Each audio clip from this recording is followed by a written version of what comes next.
My dollars make it hurt.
Yes, yes, yes, yes, yes, yes, yes.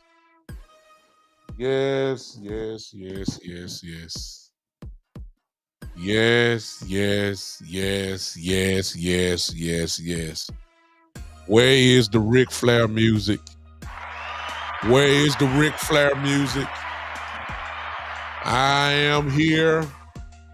Ladies and gentlemen, welcome once again to the one and the only big time show that is being seen and heard live right now on all types of platforms. Facebook, hello, it's being seen live now on YouTube and Twitter or X, and of course, Twitch as well. What is going on, everybody? I hope that you have had a great day so far. I hope you're enjoying this college football weekend so far. I know most of you are watching games as we speak. I hope you I'm gonna get to everybody to speak to people in just a second. But what's going on, Cowboy fans? Yeah. I sense tension. I sense it. I almost feel it through the screens. I do feel it. I feel like y'all, some folks that might have a problem right now, because I feel the anxiety. I feel it. I've read about it all week. I've seen the trepidation. I don't feel the confidence. I don't feel the joy. We still a little hungover from the Pittsburgh game. I just don't feel I don't feel it. Y'all can't lie to me. Even though I'm not around you, I'm not there with you. I'm not sitting beside you, but I can feel through this screen. I can feel the tension of Cowboy Nation as we prepare to let the Detroit Lions out of the cage, and as they attack Dallas, Arlington, Texas, and attack our team. I don't feel the confidence. It's almost like we're a little scared. You understand? I feel it. I feel it. I feel it. And I'm going to tell you something, y'all. You don't have no reason. To feel that way. I'm not going to blame you for feeling that way. I'm not. I'm just glad that the team don't feel the same way that a lot of us do. Cause see, I mean, why are we even gonna show up? Why? I mean, it's the almighty Detroit Lions, right? We ain't got nobody to play with. We all our people are hurt. You see what I'm saying? Look, see, I see people already commenting about who there, who not there. Why are we even showing up? Huh? Huh? Let me speak to everybody that's here. I don't know half of these people. Isabel, life, laugh, love. I don't know who y'all. Tangenero asking me how my day going. I'm just fine. What's up, William? What's going on? And Craig, what's going on? See y'all. Y'all the only ones that have commented so far. Everybody a little scared right now. Everybody is a little. It's trepidation. Why are we even showing up, y'all? Why? I mean, we ain't got Parsons. We ain't got DeMarcus Lawrence. We ain't gonna have Bland. We're not gonna have Kendricks play tomorrow. We're not gonna have Nealon. We don't have Sam Williams. We don't have. Hello, Laura. Hi, Joe. What's up? I mean, why are we even showing up? We don't have. I mean, good God, we don't have nobody. All we got is the person that everybody love to hate. You know, and a couple others we only have good old Dak. We ain't got nothing against the almighty Detroit Lions. The almighty Detroit Lions, the uncrowned Super Bowl champions. You know. I mean, we might as well not even show up, right? I mean, for real, y'all. I mean, we might as well not even show up the way everybody talking. That'll even include Cowboy fans. Vegas has the Lions as a favorite tomorrow. I don't know what the line is now. The last time I saw it was I thought it was 4 points, I believe.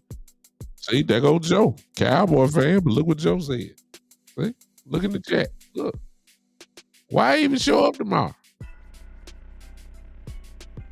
Why? I mean, Jared Goff is the second coming of Tom Brady. You know, that's the way they talked about him this week. You know, they got a running game, a two-headed monster. You know, that is pretty good, and you know we can't stop the run. So why, Detroit might set a record tomorrow against us. That's why everybody keep talking. Y'all understand? Y'all share this out. If you don't mind. And hit the like button for me if y'all don't mind. I mean, why show up? We can't stop the run. We can't run. We can't do nothing. Right? I mean, the way people talking about us is almost as if we are one of the worst teams in the league. You know, tomorrow is almost like we're going to be offered up for slaughter. I mean, why even show up? But you know something? I'm going to stop saying all that because, you see, I heard the same talk last week. That was people saying, man, the Cowboys are about to get embarrassed by the Pittsburgh Steelers. Why even show up? I mean, I could ask the same question last week, right? Why even show up? Najee Harris and Justin Fields are going to just run all over us, just run wild. Steelers are going to embarrass the Cowboys on national TV. And on paper,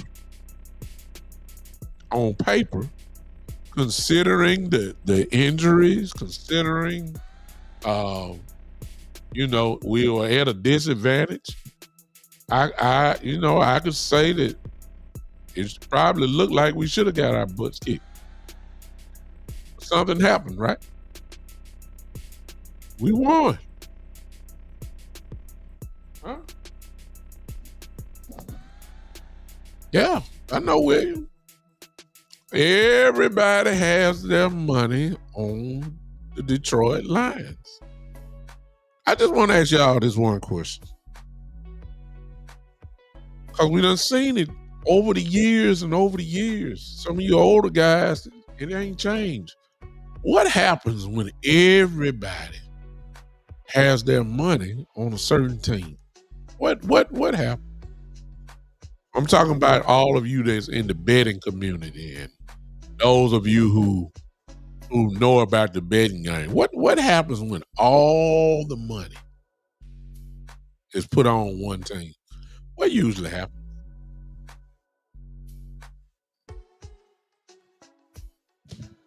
I'm just saying, Detroit on paper is a better football team. Detroit on paper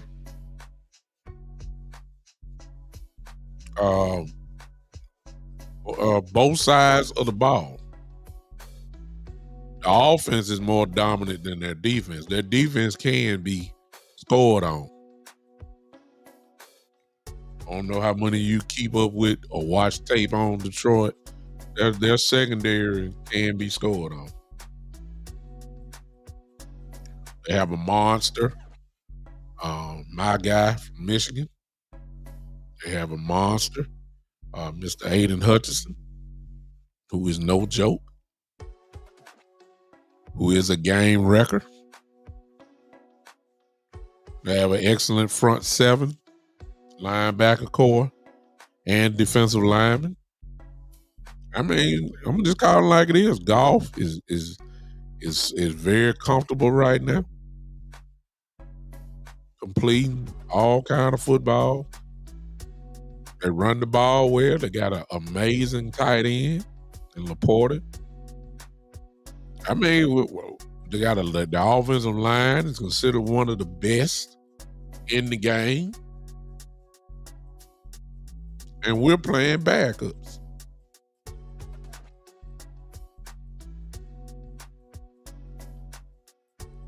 Yeah, I agree, Cito. Yeah, I mean, if you listen to ESPN and Fox all this week, I don't even know why the Cowboys gonna get up out the bed. Don't even show up tomorrow. I mean, it's like Detroit is.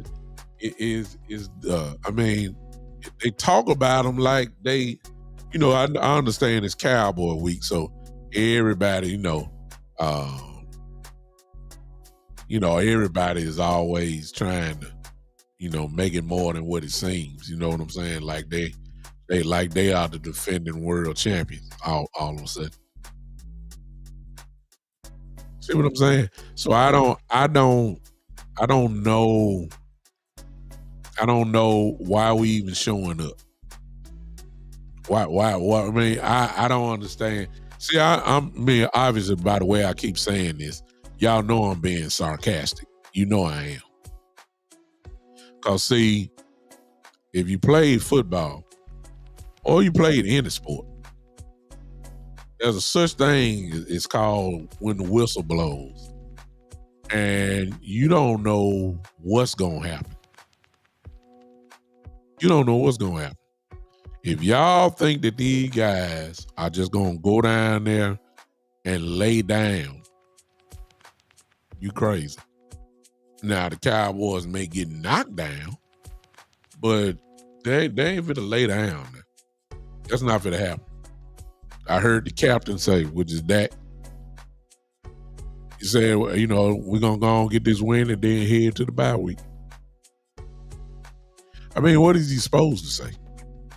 I mean, what is Dak supposed to say? What he say? Well, we might be in trouble because the almighty Detroit Lions are coming in, and we can't beat them. We don't know how to beat them. Need I remind you, this is pretty much the same team from last year that we beat. And some gonna say, well, y'all got a lucky call. Well, I mean, I don't know if it's a lucky call or not. All I know is when the clock strikes 0, Dallas Cowboys was on top. That's all I remember. So, the Cowboys are not scared of nothing that the Lions have. Dak is familiar with their defensive coordinator, who he has played on multiple occasions. So he knows what to expect. He knows what kind of defense they like to run. It's just a matter of coming out there and playing with the same fire that they had it with playing against Pittsburgh. Dare I say that the Cowboys need to continue with their physical style of play? That don't even sound right coming from me, as bad as I done talked about the Cowboys being soft. But they've shut my mouth in the last couple of weeks. Can we have an encore, please? Because it's going to have to be a physical ball game. Finesse will not work this game. Told you that when the schedule came out. And there's going to be some games in this schedule that you got to buckle up your pants. You got to buckle up that chin strap. You got to get it right. Because it's about to be a war. Because of some of the way teams play football. Detroit Lions are one of those teams. Physical and bullyish. That's how they are. They don't hide it. They're the type of team say, hey, we're going to run it right here, and there's absolutely nothing you can do about it. That's the kind of team Detroit is. And they ain't going to change just because they see in Dallas. They're a little irritated from last year. I don't think they're really going to have a big factor on the game. But for the ones that played last year, I'm quite sure they're going to think about all this. So they're going to come in ready to go. Cowboys got to be ready to go from the beginning. Can't be lackadaisical. Can't be playing, Madden 25 type offense. No, you got to go ahead and hit these guys in their mouth. You meet a bully by becoming a bully. You got to be physical with these guys. Now, the problem to me, because I ain't going to keep y'all guys too long today. The problem to me is, see, at some point, the injuries have to catch up with you. I don't know if this is the week or not, and the only reason why I'm saying is because with Kendrick's gone, now the green dot is probably going into the head of Virgil. Vigil.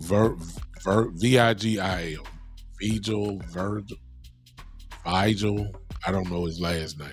I don't even remember the guy playing, to be honest with you. It looks as if he's going to be starting tomorrow in the place of Kendrick.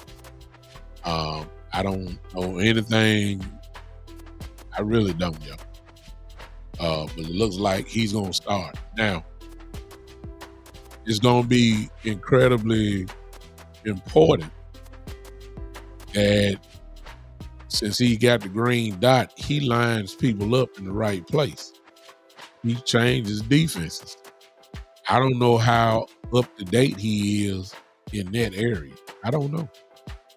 He very well could be. He could be one of those smartest guys in the room type dudes. I don't know. All I know is we ain't never seen him play middle linebacker.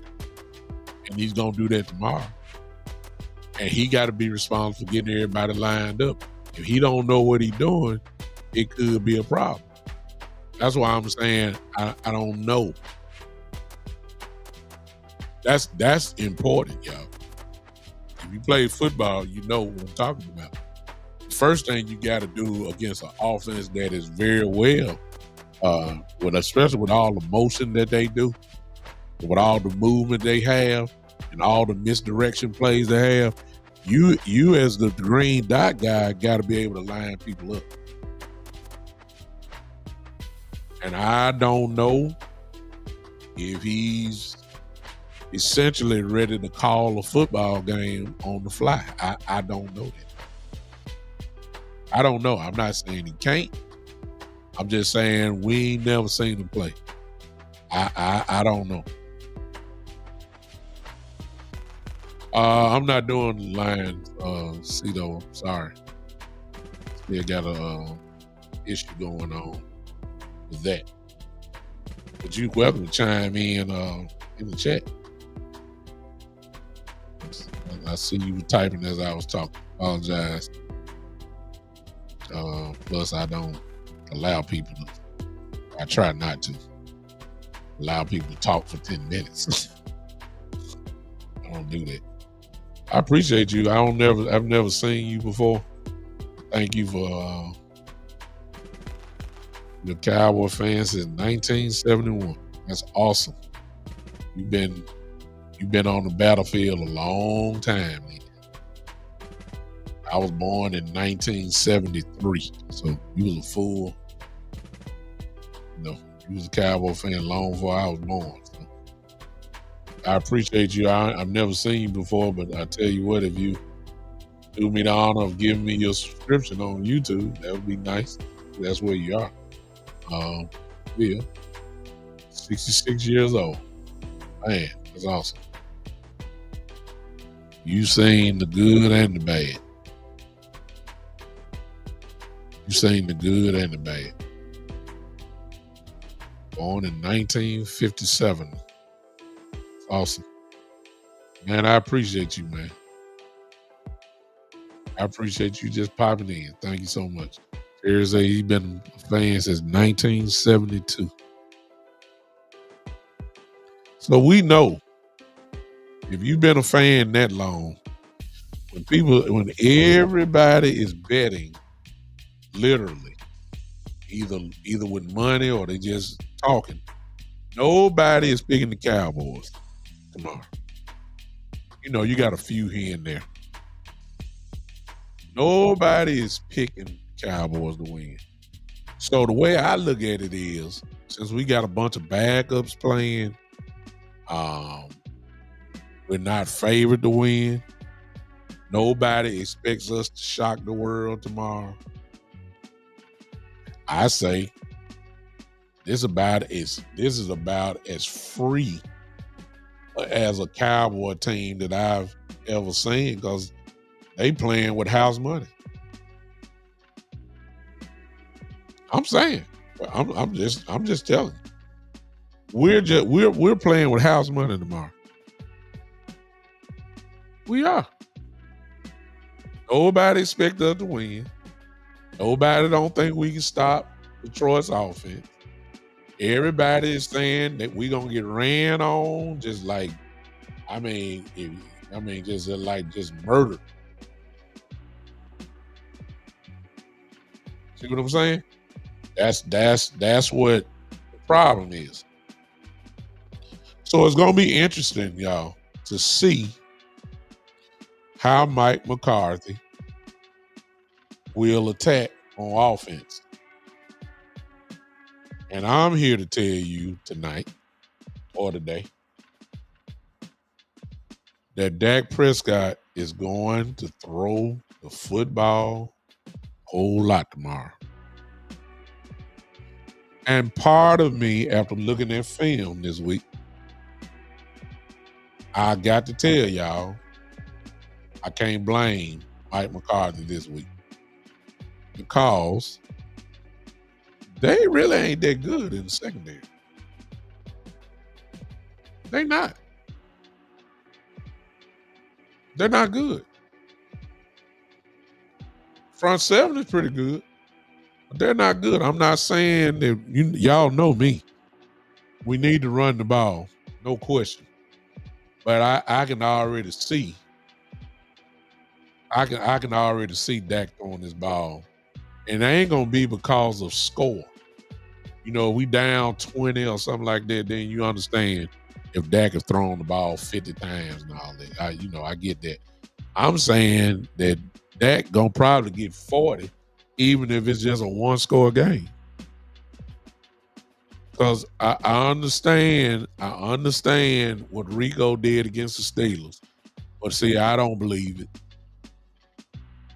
He that was the adjustment in the first half against the Steelers, and that was that he switched from just gunning it out to finally start running the ball.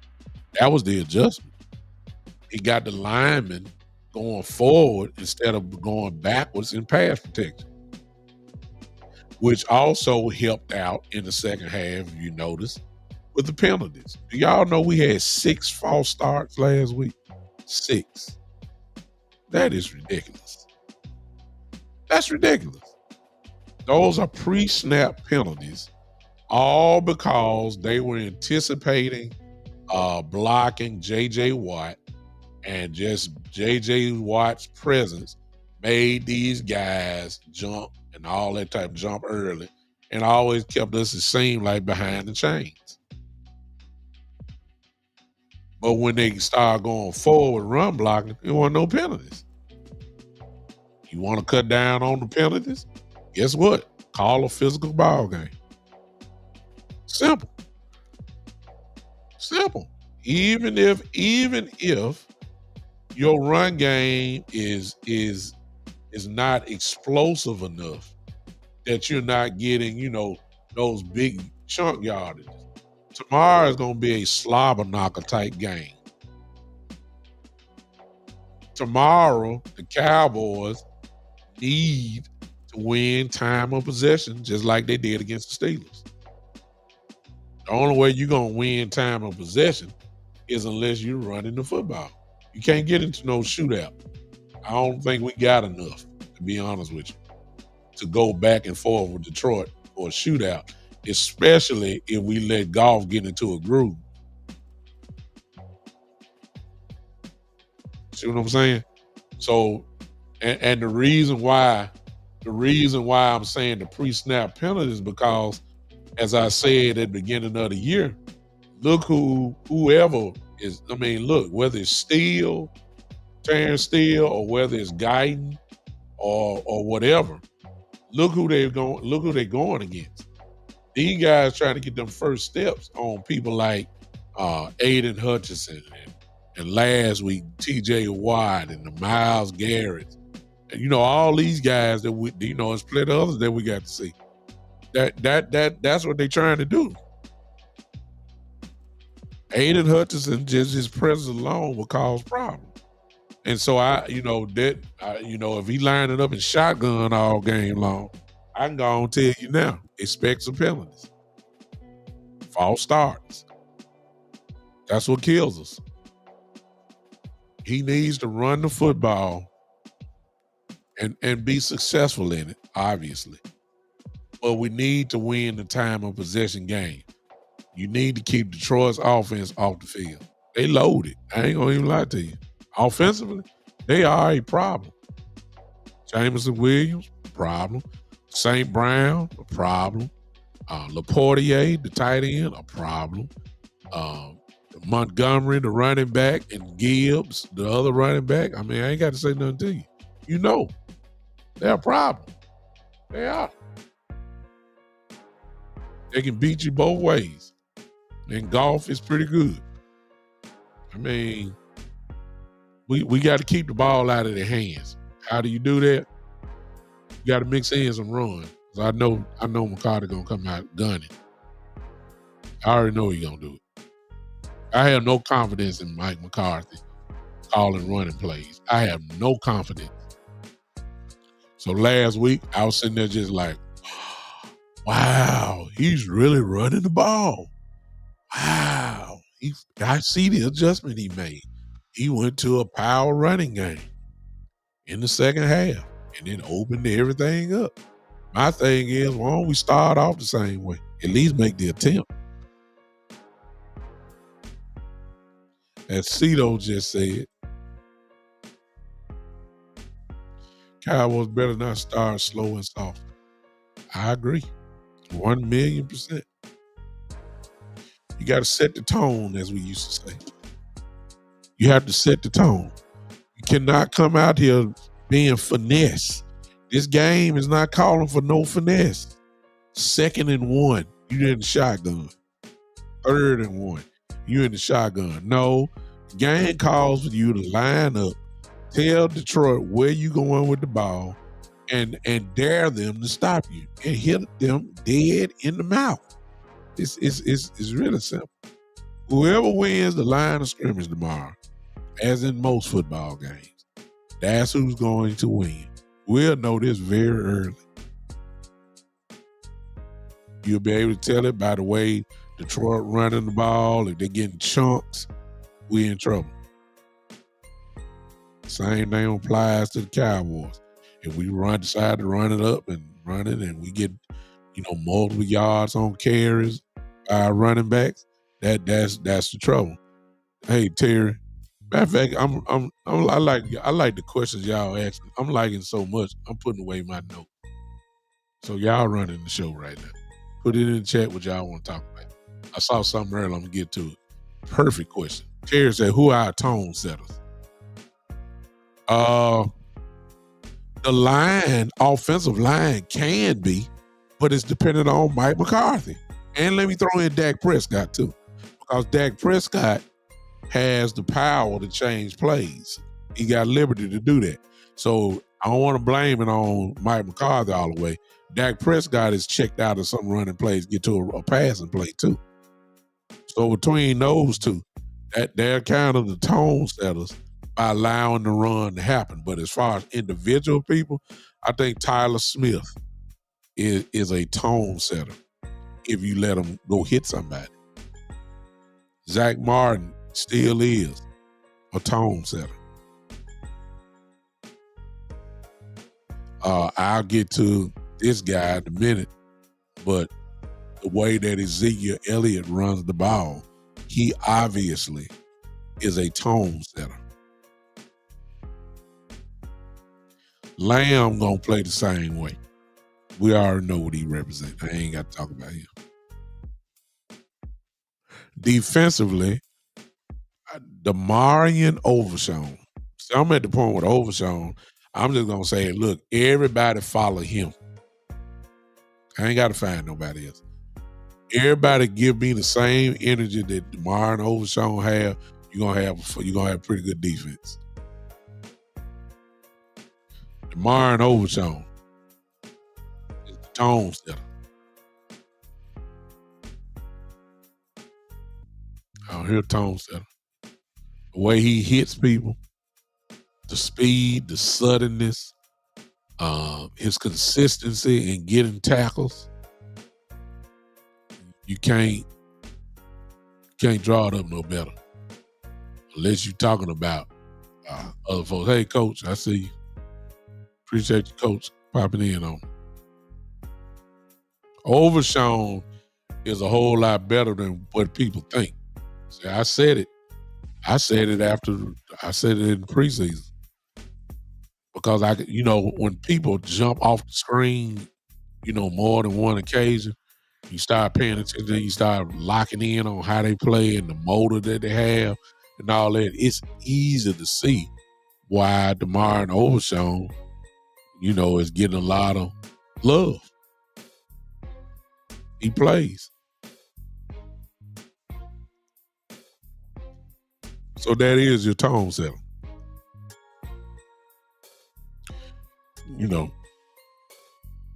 If you want a broader answer, to be honest with you, our defense is the tone setter. And the only reason why I'm saying that is because, like I said against Pittsburgh, we all know who we don't have on the field. But the obvious question should be, wait a minute now. Well, I heard somebody else say this, like the defense plays better without Lawrence and Parsons. I'm like, let's not go that far. They are playing well. But make no mistake about it, you're a better football team DeMarcus Lawrence and Michael Parsons on the field. I don't know why folks thinking that. See what I'm saying? JD, you coming in late and you're saying what I've already said.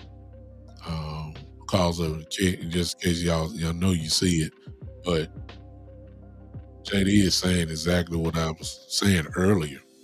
Is that Kendricks is not there if it's I don't know if I'm pronouncing it right. It's Vigil, Vigil or Vigil, who looks as if he will be the green dot guy. Well, one of the responsibilities of a green dot guy is he got kind of be the quarterback on the defense, and he has to line up people properly in the right spots. He has to change the defense sometimes on the fly, call it out last second. You might be in a cover 2, he might switch that thing. You be a cover 1. See what I'm saying? That's just how it goes. So he is. You don't know how Vigil or whatever his name is. You don't know how he's going to respond on the big stage like that. Just don't know. I would assume that he's hit the books hard. He's been with the coaches and everything else, and obviously he already knows plays. He's been a part of the team since training camp, so he knows the plays. It's just, are you gonna get fooled when they start running motion? What happens when they run motion left and do a misdirection going back right? This is what the Lions do. So, I agree with JD. He's incredibly going to be missed.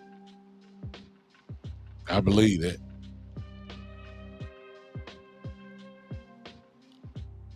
And I don't know, JD. And I'll get to that a little bit later on. I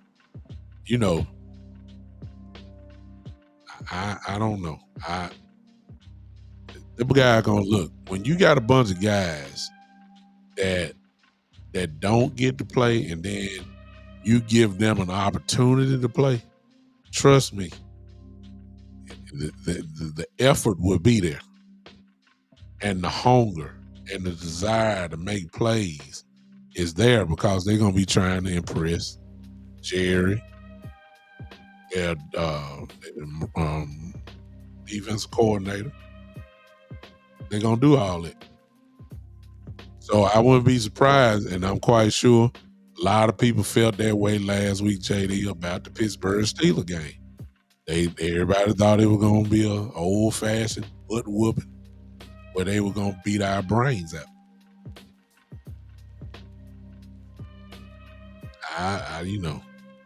Don't underestimate nobody. Hey, to Cowboys. So we really, I done seen this movie before on many occasions, when everybody is picking this one team to win, and nobody hardly is giving the other team a chance. And that's what I'm feeling with a lot of people, even Cowboy fans. They don't think we got a snowball's chance to win. You can tell. All I heard is that the Pittsburgh Steelers supposed to run it down our throat. Didn't happen. I'm just saying. Cowboys gonna be ready to play tomorrow. So I'm gonna let all my Cowboy brothers and sisters across the nation. If you scared, just be scared. Okay. But for those that feel like talking that mess to these folks, you very well can have the last laugh. And last time I checked, he or she that laugh the loudest, that laugh, you know, one that laugh last, laugh the loudest. That's what happened with the Pittsburgh Steelers. Cowboys had the last laugh, shut the whole city down. I wouldn't be surprised the Cowboys play well tomorrow. That's why. Is it good enough? We'll see. Is it good enough to win?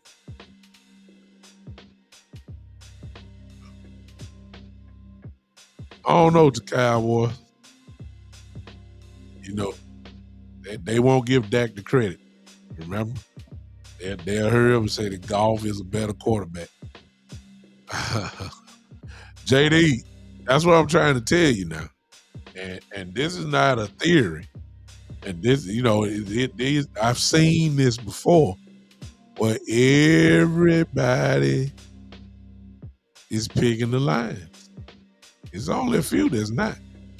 And Vegas is going to be like, oh, okay. All the money on the line. That means, of course, if the Cowboys win, somebody going to come from the opposite direction, going to have a big payday. Just from this one game. So it's you know.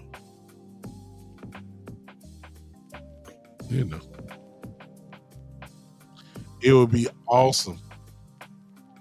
If you remember my previous shows, hey, Miss Regina, how you doing? My previous shows, I started talking about the schedule, and I was saying, like, man, Cowboys can't come out slow on these next 3, 4, 5 game stretch. They're gonna have to win some games that they're not expected to win. That's what teams do to us. They come down our way and then they upset us. We rarely upset somebody else. So that's gonna be big tomorrow. It's gonna be big. How are you gonna respond when everybody, not that they care? I just see something going down. I'm serious. I believe the Cowboys gonna be a fever pitch tomorrow. I really do. I think that they're gonna cause some serious damage. Forget all that. Y'all here. I just want to see where y'all headed. Put the score down. Y'all put the score down. What's the score of the game tomorrow afternoon? What's the score? What's your score? And who's gonna win? Put it down. Type it in for me. I'm interested to see where y'all at. Some of y'all talking a nice little game online. I want to see where is the money where your mouth is.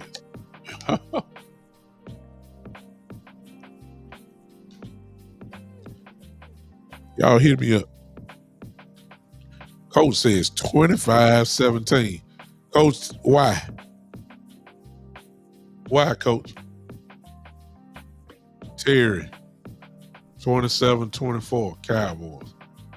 And the only reason why I'm asking you, Coach, because I'd like to hear from a coach perspective what you thinking. Shane, good Lord. 31-17. Brian, oh my God. Blowouts. 32-17. All right, between Shane and Brian, why in the world are y'all predicting a blowout for the Cowboys? Most people would say that same score y'all have and had the Cowboys on the losing end, but y'all picking the Cowboys to go crazy. Coach says, I believe we can run the ball between the tackles.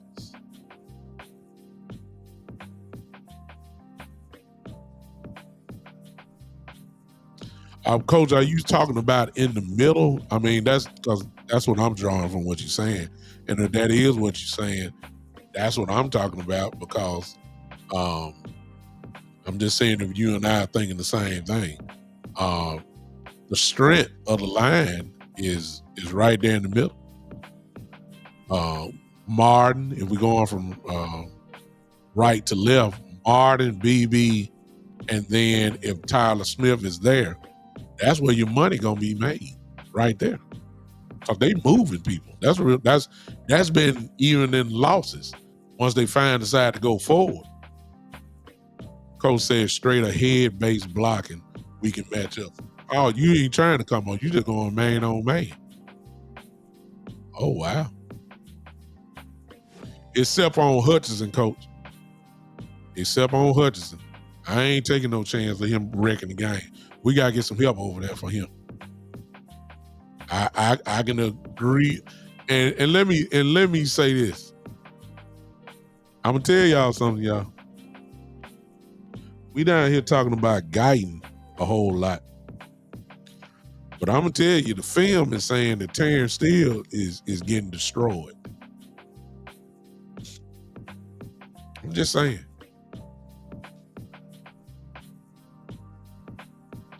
Williams A. Gibbs and Montgomery will keep Dak on the sidelines. Dalvin will have to pass, play from behind. I'm saying, William, that they're going to have to pass. They're going to pass anyway because Detroit's secondary is not that good. I'm serious. That is the weakness. And if you're Mike McCarthy, look, that's what you got to attack, the weakness. Their weakness is the secondary. So I think they were going to do it even if we was close. Because we all know that's just how McCarthy is. He like to throw the ball. But Coach Breedlove, you know, I just wanted to hear what he had to say because he's a football coach, know the game, and I respect his opinion, of course. But when he said this right here, he said he believe we can run between the tackles. So I'm assuming he's saying you can run definitely from center to guard. And I agree with that 100%. I'm gonna even tell you this. If Tyler Smith is even playing left tackle and TJ Bass is playing guard, I'm still saying that's where the money is. Right there between Zach Martin, BB, and Bass. The same money can be made. If it was Tyler Smith, Martin, and BB. The same money. You don't have to change anything because Bass can move people out of the way too. So I'm good. I hope that's what Coach is saying. At least that's what I'm thinking he's saying. It can happen. JD says, and I respect JD because JD watches film like I do. And JD's done came and said attack Detroit in the slot. I believe you can make a whole lot of money right there. But you can also make it on the outside too, JD. They're not that great. Both of them. Not that great. But I see why you said it because they kind of run they match up to the personnel that's coming in. So when they get in their nickel or dime, their third cornerback, you know, is really not that great. That's why JD says attack Detroit in the slot. He's absolutely right. He's absolutely right. Terry says Shane said Goff is not as mobile as quarterbacks we have seen. But he can run, though, Shane, if need be. And he is a traditional pocket passer anyway. So he's going to be there. The question is, can we get to him? Because if he's standing back there taking pictures and you know, smiling and giggling and shaking hands before you throw the ball, we're going to be in trouble. We need to get him off his spot where he's not as accurate as he is. He's just standing there patting the ball and all that type of stuff before you finally throw it. We got to get some type of pressure on him. Somebody put down somebody had put down something about oh my God, I lost my train of thought. Jesus. Yeah. Somebody had said something about Wheat, you know, the defensive line. There it is. Brian said it. Brian, I believe. Our defensive end, slight defensive tackle. Wheat had a real good game against the Steelers. I'm quite sure. We're going to bring it there. Terry is absolutely right. Terry is saying pressure up the middle. The intent is to get Goff from being just so comfortable right there. Goff is one of those guys that y'all accuse Dak of, and that is dinking and doinking. You know, that's what Goff does. Goff does really not throw the ball down the field. He never has. But what Goff does incredibly well is these crossing routes, these 3-step drop throws. Goff is one of the best in the entire league at that.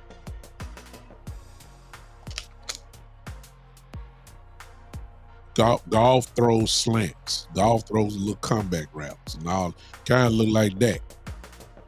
That's what he does. And he does it quite well. That's why his percentage is always up, because he don't really just throw down the field. He does, but if he had it his way, he'll do what's most comfortable, and that's throwing short, somewhere between 5 to maybe 12 yards. That's what he does. And Terry just hit the bullseye. And he said Goff is only excellent at play action pass. I ain't gonna say he's just not. I ain't gonna say he's not excellent, but when he get the play action going, and Montgomery and Gibbs are bringing the funk when it comes to running, and you got a problem. That play action is just gonna be awesome. And that tight end that they have, who he loved to throw to, the Porter, he loved to throw to that guy. They look. I ain't gonna sugarcoat it. Detroit is a real good football team. They really are. They really are. Both sides of the ball. You want to carry to the special teams, you can go there as well. They really are an excellent football team. It's real. See, we done got a nice sample size of Dan Campbell. And we done seen too much consistency now of the way that the Lions play. It is what it is. And make no mistake about it. This ain't no fluke. It ain't no luck. Detroit is a good football team. But they can be beat. Especially if you meet them playing physical football. See, all this talk that you ain't doing in the chat and all this talk I'm doing on this microphone, if we don't show up and play physical, we just talking. If we don't come right there, kind of like what JD is saying. And JD, you've been around long enough to answer your own question.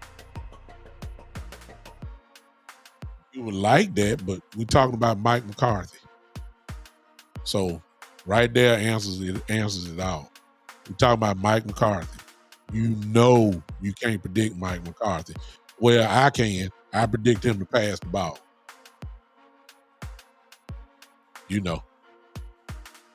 We'll be a better football team if we did get 30 touches from the running back. And that don't necessarily mean carries.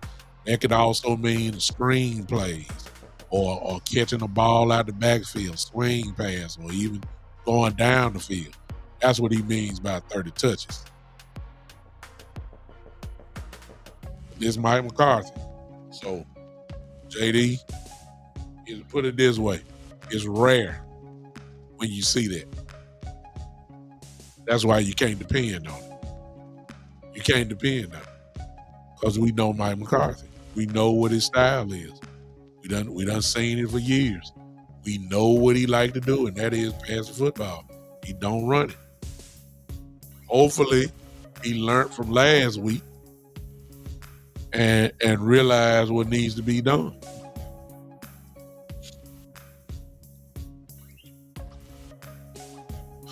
The word finesse associates with Mike McCarthy's play call. Being a bully and being physical is like foreign language to Coach McCarthy. Physical, that's it had to come from within with the team, because it's just not. See, we talk the good game, but then get on the field and play finesse football. Now, if we do that tomorrow, we're gonna be in trouble.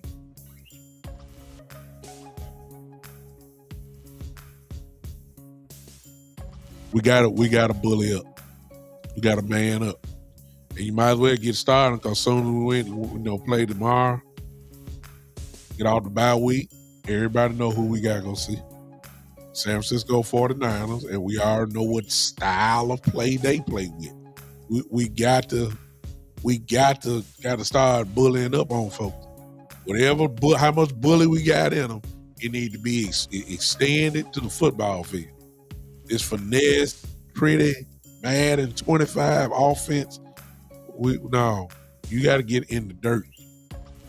You got to get in the trench. You got to hit people. You got to move them. That's what you got to do.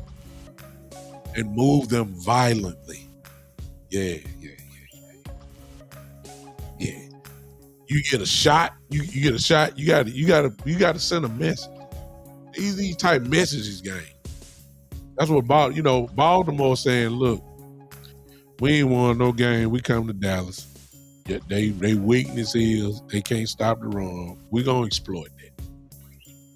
We're gonna run it down their throat.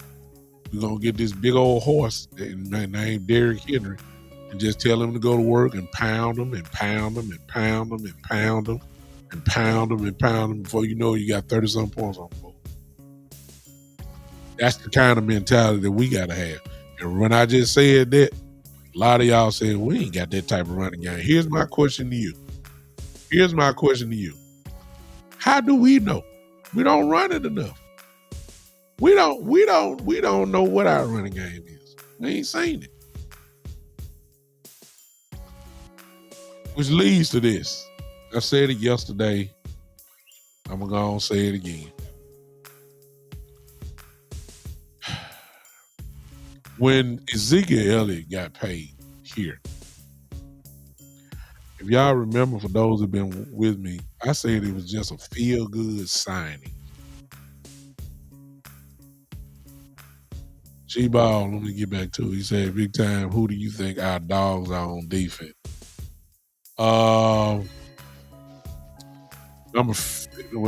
Overshown, without a doubt, is a dog. Jordan Lewis has always been a dog.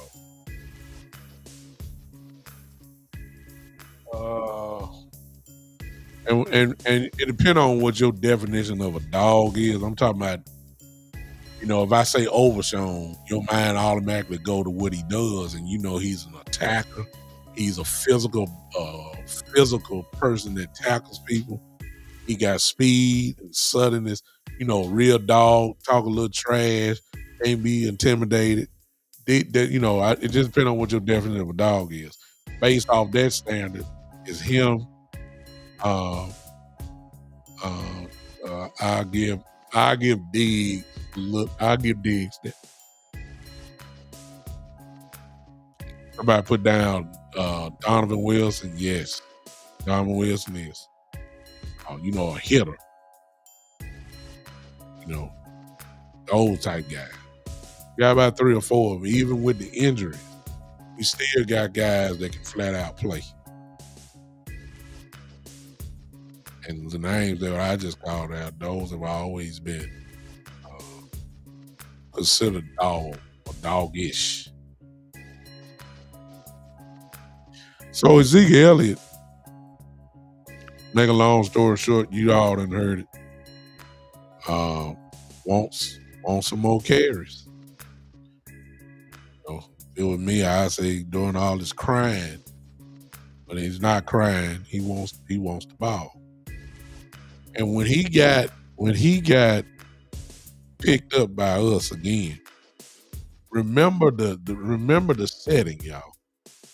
The setting was that Jerry and Steven had done absolutely nothing in free agency.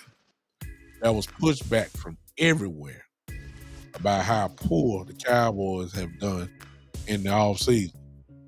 Jerry got with that, let it happen, let it cool off. Of course, anything to bring money to the building, he all for it. But remember, right after that, because the fan base was turning their back on Jerry, and he reached down and went and got Ezekiel Elliott, who was nothing like he was before he left here. Now he's just He's just here. And I've been trying to tell everybody it wasn't nothing but a feel-good signing, and you can tell by the way that he's being treated on the field as far as getting attempts, getting carries and all that.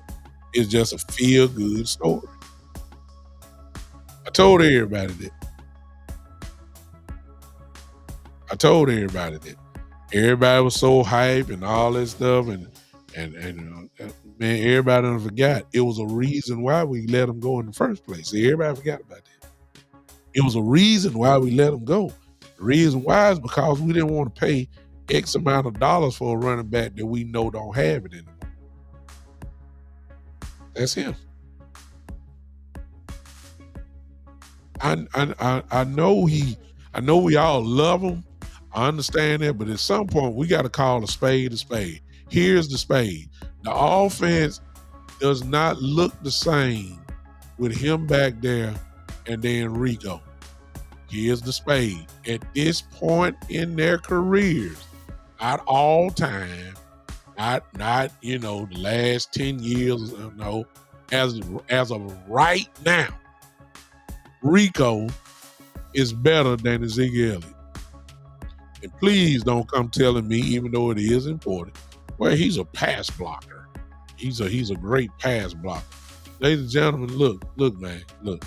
I watched the film, and if y'all got access to it, y'all do realize on first and second down, because we line them in the shotgun all the time, y'all do know Rico got the block too, right? See, nobody talking about that. Rico has done an excellent job in pass blocking.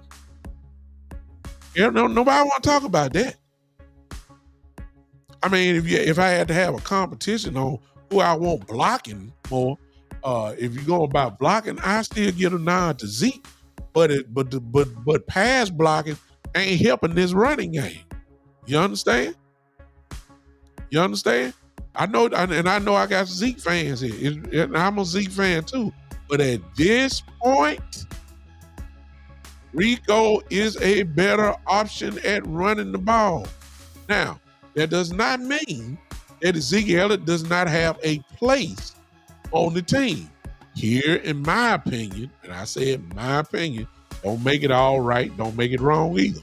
In my opinion, Zeke's value to this team is inside the 10-yard line. I ain't saying that's when he's first supposed to get the ball either.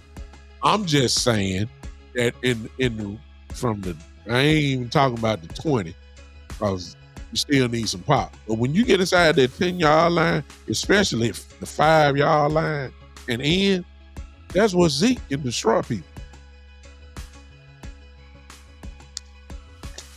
Because of the way he run, because of where he run all the time, he run up the middle.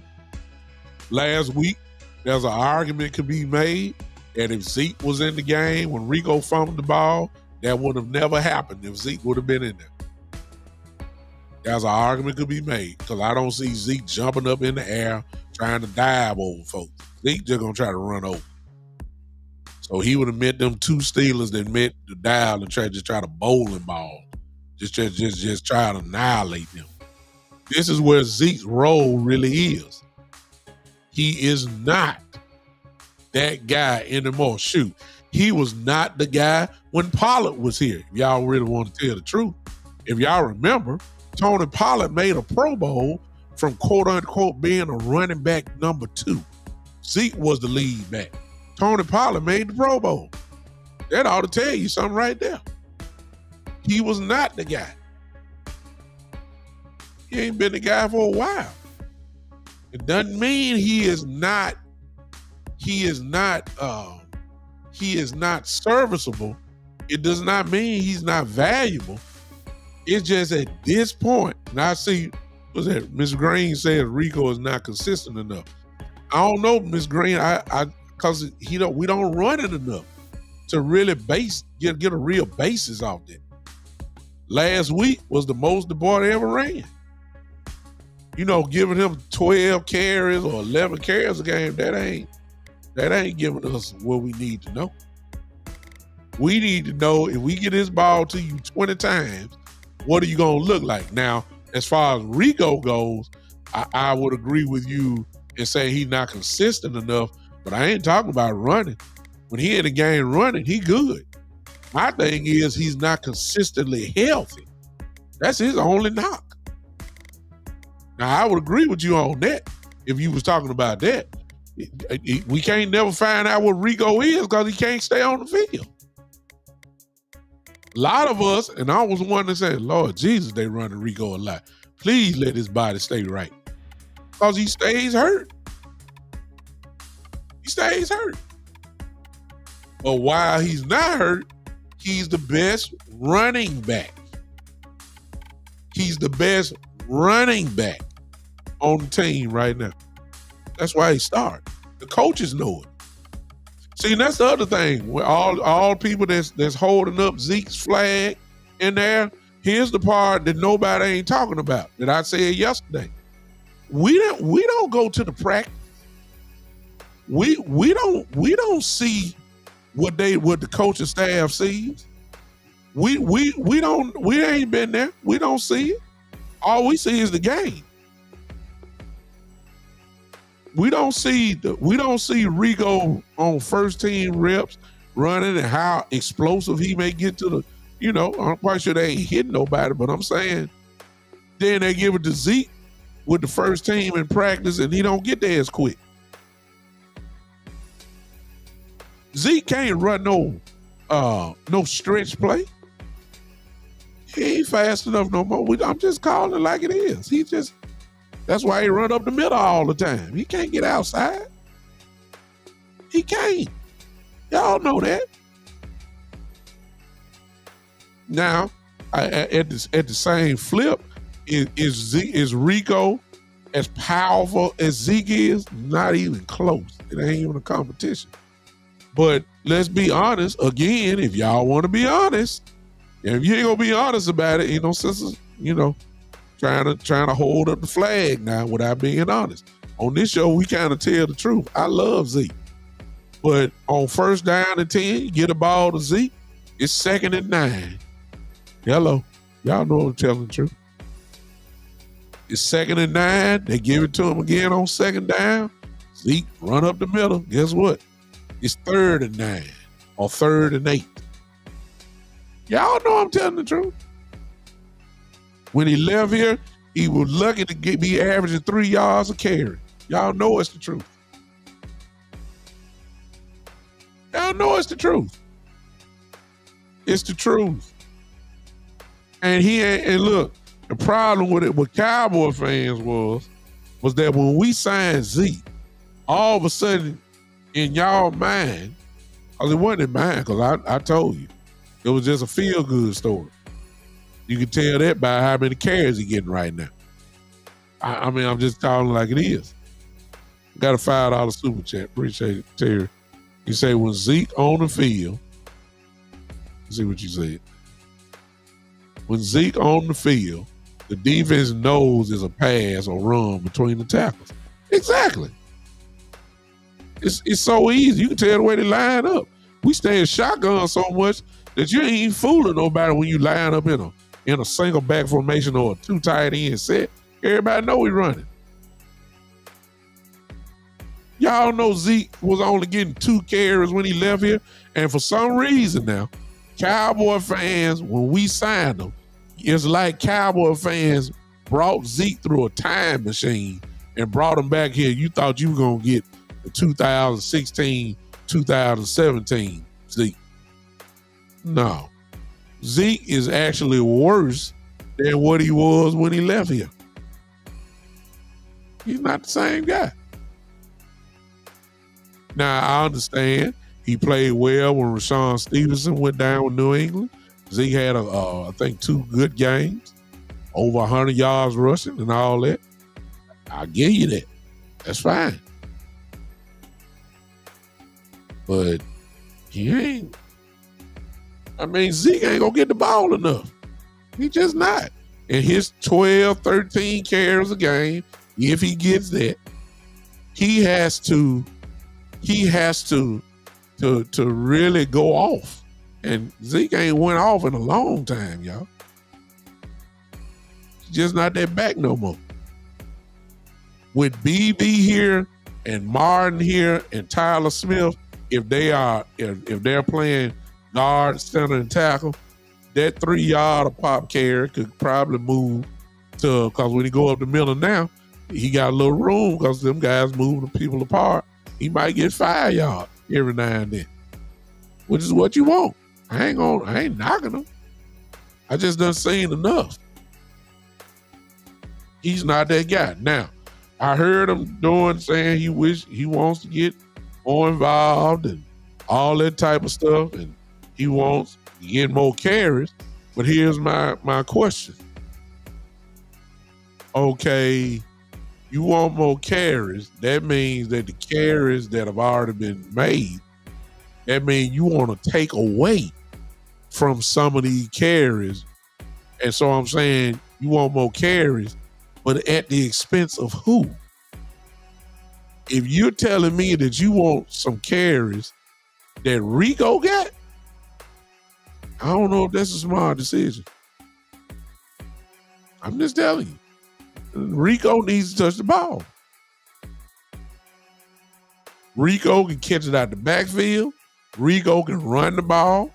Rico is gaining a whole lot of yardage, all-purpose yardage. I think he had about 116, if I'm not mistaken, total yards last week. Hey, that's called production. So at the expense of who? Everybody want to see Dalvin Cook, but check it out, y'all. If Dalvin Cook was to play, who is he taking carries from? If you say Deuce Vaughn, shoot, Deuce Vaughn ain't getting the ball anyway. So that ain't saying nothing. If you say he's gonna take away some of Zeke's carries, well, I mean, Zeke ain't getting the ball but 6-7 times a game. So are you talking about him replacing Zeke? And you gonna move Zeke now to the third running back? You must have forgot one other major thing, y'all. Y'all know the Cowboys are loyal. Y'all know that. Y'all know they hang on to people too long. Sean Lee, Jason Witten, Jalen Smith. I mean, the list go on and on. They hang on to people. Connor Williams, Tyler Biadasz. Some will argue say that they held on to Marcus Lawrence too long. I'm not going to say that, but I've heard people say that. We hold on to people too long. So you're not going to bring Zeke here to insult him and make him the third running back. And he showed Dalvin Cook don't need to be taking no carries away from Rico. Not right now.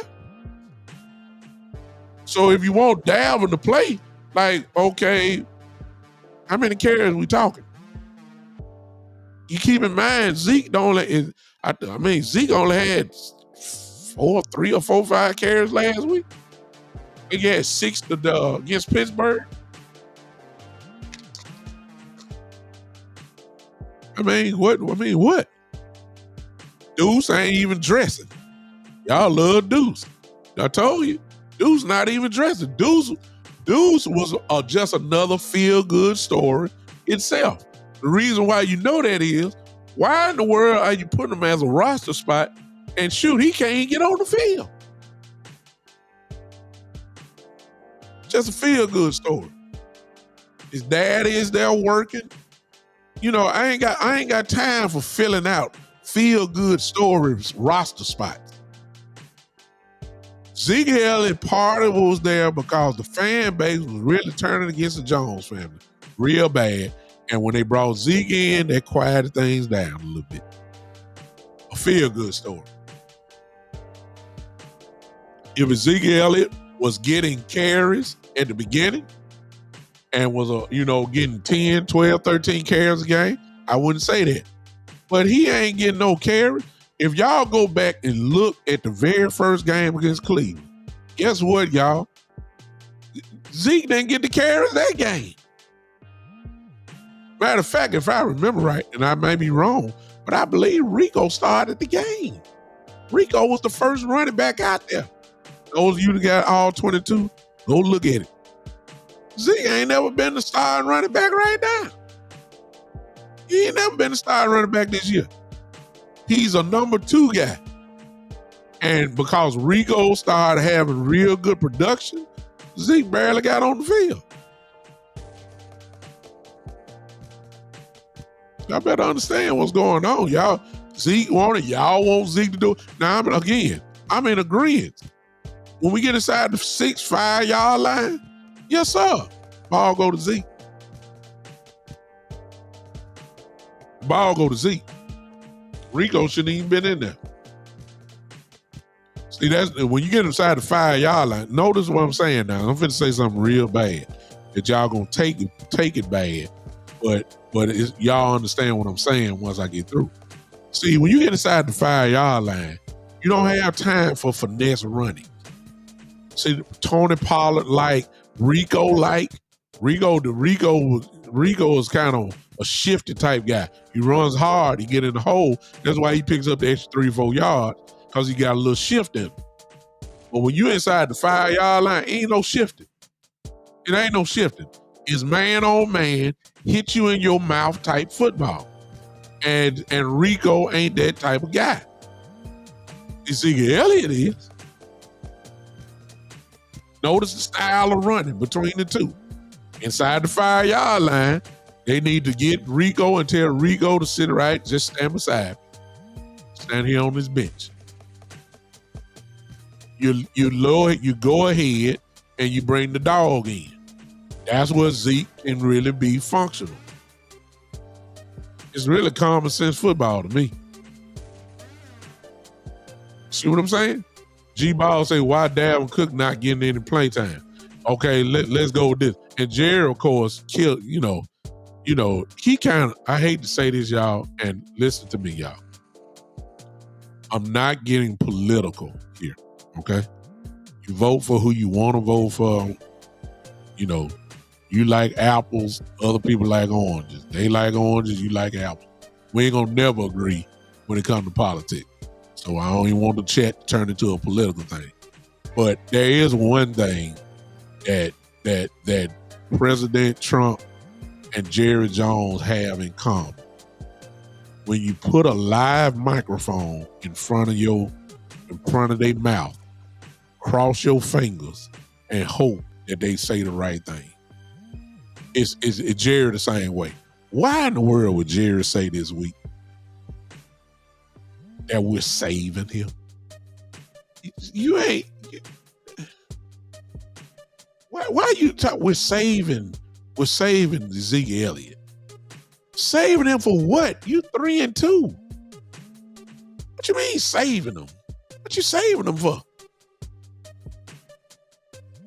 You saving him for November when it get cold and you got to really run the ball? Then that's when you go. I guess it's Zeke time then, right? I mean, it's Zeke time then, huh? I mean, it just keep the microphone out his face. He ain't gonna say that. He just gonna mess it up. Now it's just like President Trump. Whenever Jerry says something that's crazy, now everybody else gotta interpret and get on another live microphone and say, well, this is what he meant to say.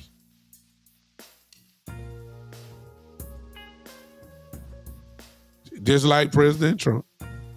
He gets out and says it, then you got everybody trying to make up and put their spin on it and say what he really meant to say.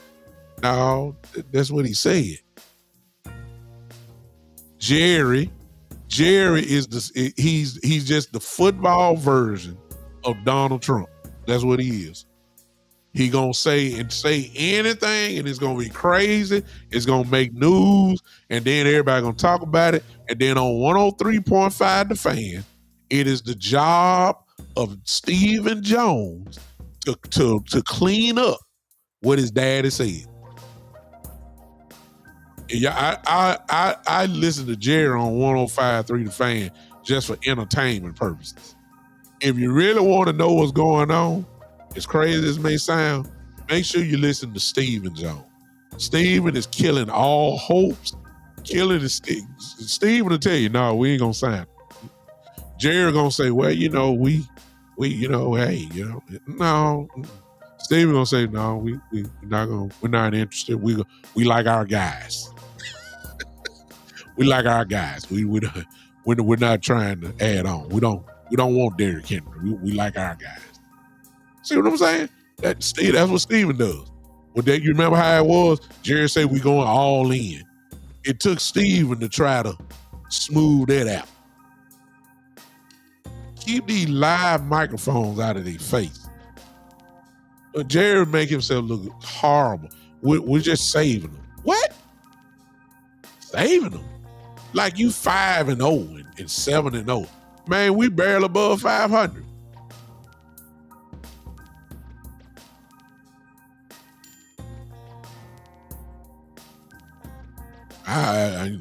But Dalvin Cook, even if he played, you'd be frustrated. I already see it because Mike McCarthy is a pass-happy coordinator. Okay? Mike McCarthy is a pass-happy coordinator who rarely runs the ball. It's the truth. So what are we really excited about Dalvin for? You really believe that if Dalvin come in and bust a 90-yard touchdown and then Rigo bust out a 30-yard touchdown, you really believe that Mike McCarthy is going to switch his offensive philosophy to where we just running the ball? And you got an all-pro MVP, highest paid quarterback in the history of the game. You just paid a wide receiver $35 million a year, and everybody talking about we need to become a running team. Are you crazy? Y'all got to understand what's going on here. They got to get their money's worth. You got a CeeDee Lamb who's a dominant wide receiver. You got to give him the ball. The only way you're going to do that is let you pass the ball. I told y'all that the running game this year would be defined as, can the Cowboys run it when they want to and when they have to? It don't necessarily mean that you're going to have 35 carries between all the running backs or even 30. It's just that when the time comes, it's time you got a lead. You got 4 minutes left. You got about a 6-point lead or a 7-point lead. Can you run at least 2 to 3 minutes off the clock before you either kick a field goal or you punt the ball? Can you move the chains by your running game? That question is still out. They did it last week, but it's a small sample size. We don't run it enough to really know the pure answer to that question. Oh, excuse me. I'm sorry. Let me throw this in. Last week, see, this will never happen. But last week, y'all, when Guyton went down, your best offensive line showed up. They moved, and here you go, y'all. See, it ain't gonna happen. But it was that's the best offensive line. When they kicked out Tyler Smith, the left tackle, and they brought TJ Bass in at guard. And it was BB and Hoffman got in too. Okay. But it was primarily BB, Zach Martin, and Steele. Did y'all notice how Dak had time, even with the blitzes that were coming? Did y'all notice how the line opened up the holes in the running game? See, I don't find it a coincidence in the second half, we got loose. That was your best 5. Running the ball. By the time they start passing, anybody notice? Watch this, y'all. Watch this. Check it out now. You don't believe me? Go to the all 22 and look at it. Notice how TJ Watt by himself was being handled by Terrence Steele. You know why he got handled? Because Mike McCarthy started calling plays that had Terrence Steele go hunt TJ Watt. hit him in his mouth. So when it was time to pass rush, he was a little tired. You don't believe me? Go watch the film. See the difference? When they had Tyler Smith at left tackle, when they brought in TJ Bass in left guard, and you kept BB, Martin, and Steele out there. Oh, you can run the ball when you got guys that can move people. Oh, you can run it then. Now that Cowboys ain't gonna do that. Cowboys ain't gonna do it. But that was their best five. They're gonna try to rush Tyler Guyton back. That's fine. He's only gonna get better. And let me say this. And an argument could be made. Let me go back to that line. Even though Terrence Steele did well, but let me just play a little bit here with hypotheticals, because it ain't gonna happen. But what if Tyler Smith was the left tackle? What if TJ Bass was left guard? BB, Martin. And what if they moved Tyler Guyton back to the spot where he played in college and made him a number one pick? And that was right tackle.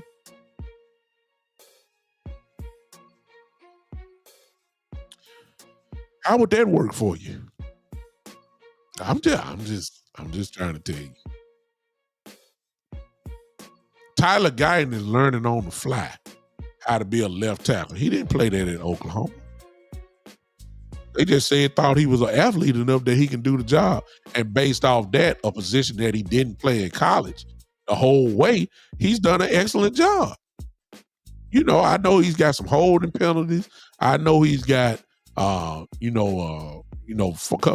just a few false starts. But considering that he didn't play left tackle to Oklahoma at all, and he played right tackle, which got him to be a first-round draft pick, he got everything that he got drafted on because he's a right tackle, which means he was an All-American right tackle. He was punishing folks at right tackle. If you see how dominant Tyler Smith is at left tackle, once you move him out there, Tyler Smith is just going to be dominant wherever he goes. Whether it's left guard, left tackle, and I'm not comparing them, but that's what Larry Allen did. Larry Allen was an all-pro at tackle and at guard. That's what I could see from him. Remember, Tyler Smith got drafted from being a left tackle. The Cowboys moved him to guard. He was not a guard in college. He was a tackle in college. If you moved Tyler Guyton, and Steele did a great job last week. If you move Tyler Guyton back to right tackle and put TJ Bass in the left guard and kick out Tyler Smith at left tackle, ladies and gentlemen, you got a dominant offensive line. It just showed you that. We ain't here. Look, forget TJ Watt.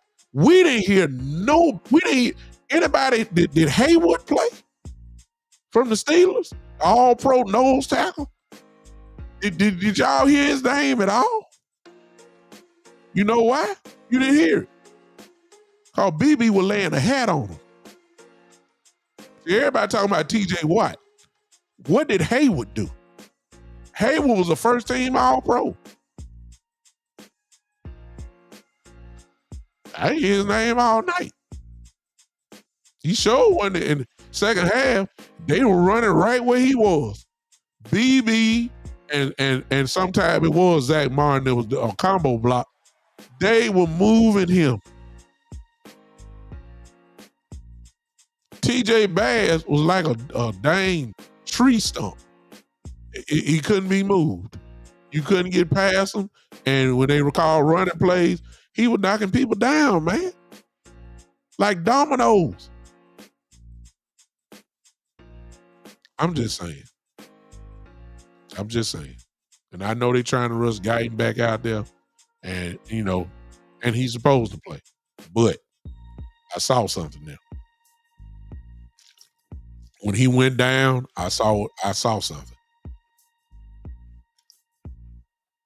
Now the Cowboys ain't gonna do it because they loyal to their picks. You know what I'm saying? What's up, JVB boy?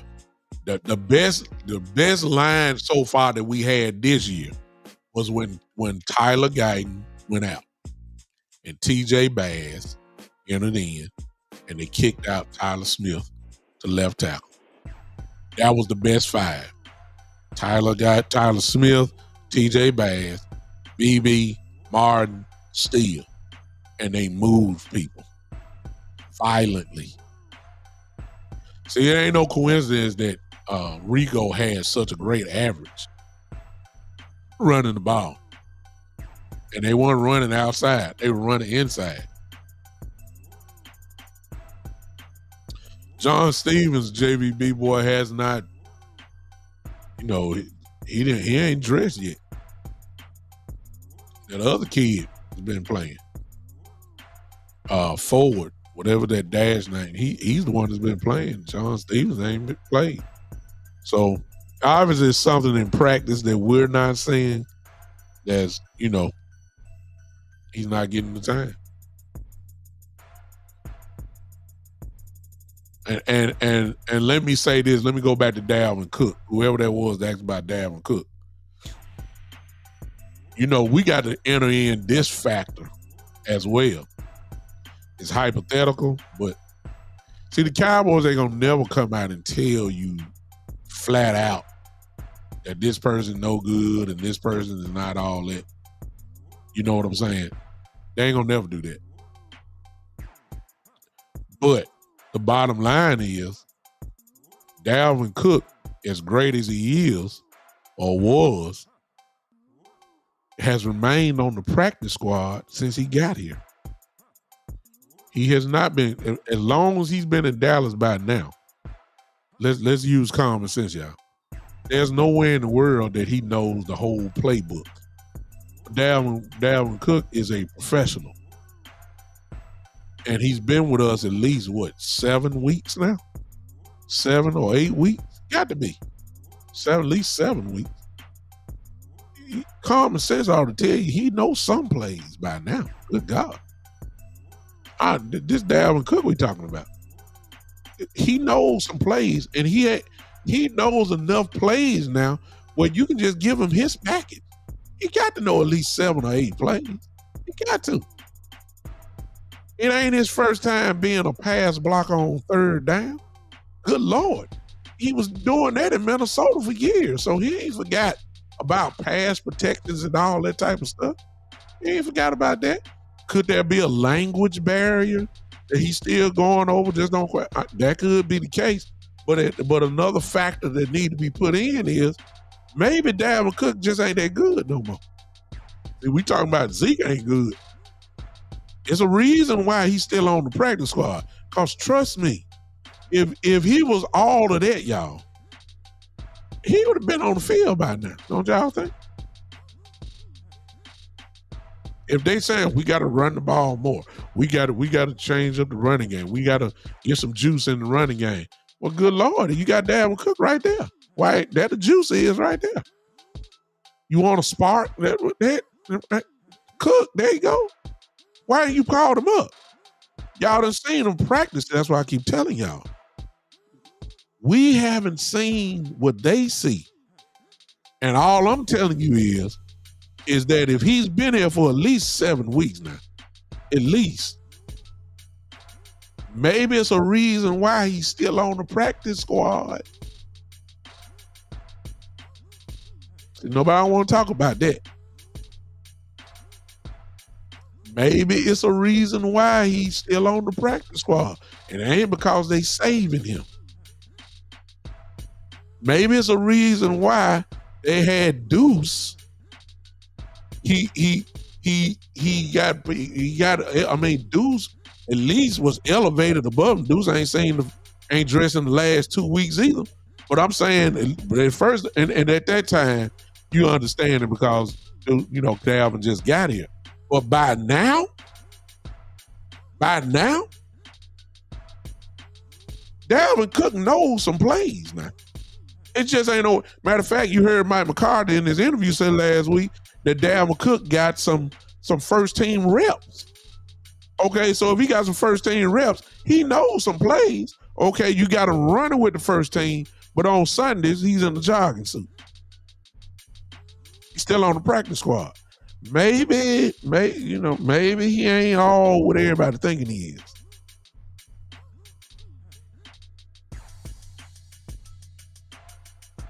I like G-Ball says maybe because they loyal to Zeke.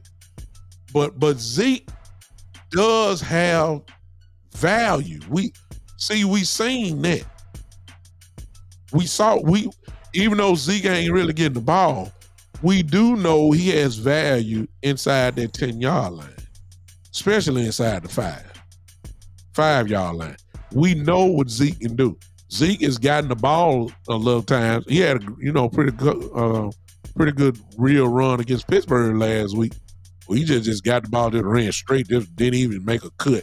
Just ran straight, and before he fell down, he gained 7 yards. We've seen Zeke run the ball a couple times. So we got a sample size. But here's what we haven't seen. Let's go all the way back to the Jets. Maybe it's a reason why the Jets didn't let him play. I mean, I understand you got Breece Hall, and another guy there, carries a few and far between. But shoot, they wanted to let Dalvin get on the field. Maybe it's a reason why. See, Dalvin ought to have fresh legs, if anything. He ain't played.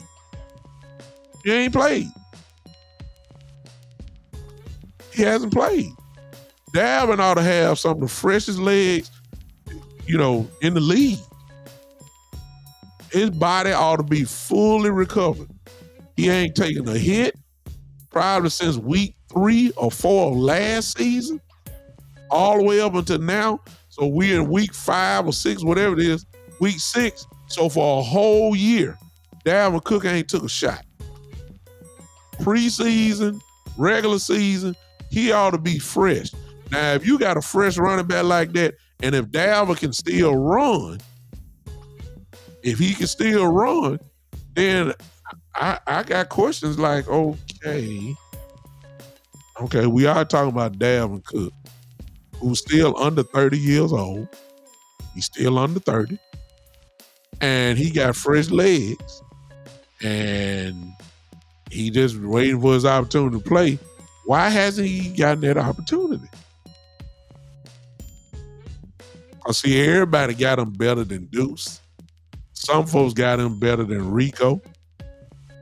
And there's just a few that really believe that at this point he's better than Zeke. And I can't give him that because I ain't seen it. I haven't seen it. I can't give it to him. I haven't seen it. Now I hate to say it, but the only way Dalvin,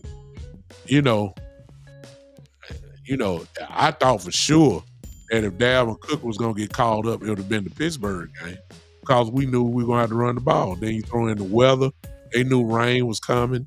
They didn't know they were going to be in almost an hour delay, but they knew rain was coming. They knew it. They didn't even activate them. And they didn't activate them for this game. They haven't activated for this game. When you know that the way to beat Detroit is play time of possession. Keep the ball out of Goff's hand. And I'm saying, maybe we need to start looking at Dalvin a little bit differently because if he was all that, he'd be in uniform. That's all I got to say about that. He's been here long enough now. Where they can throw him in, like I say, he don't get a whole lot of carries anyway. Surely he know at least 2 to 3 plays. He know how to run the screen game. You ain't got to call that a play. Just say you on the screen going to the right. Dalvin know what to do on that. Dalvin knows how to catch a screen pass. I think we got to start entertaining. They ain't gonna never get on the camera and say, well, Dalvin is not what we thought he was. He really is washed. He can't do it no more. They ain't gonna say that. They're gonna let this year play out and then he'll be gone. They ain't gonna say they ain't gonna embarrass that man like that. They gonna have everybody hoping to win. That's what Jared doing. He's ready to go. Well, when he gonna go? He's ready. He's ready to go. He's ready to play. Okay, when he gonna play then? When he gonna play?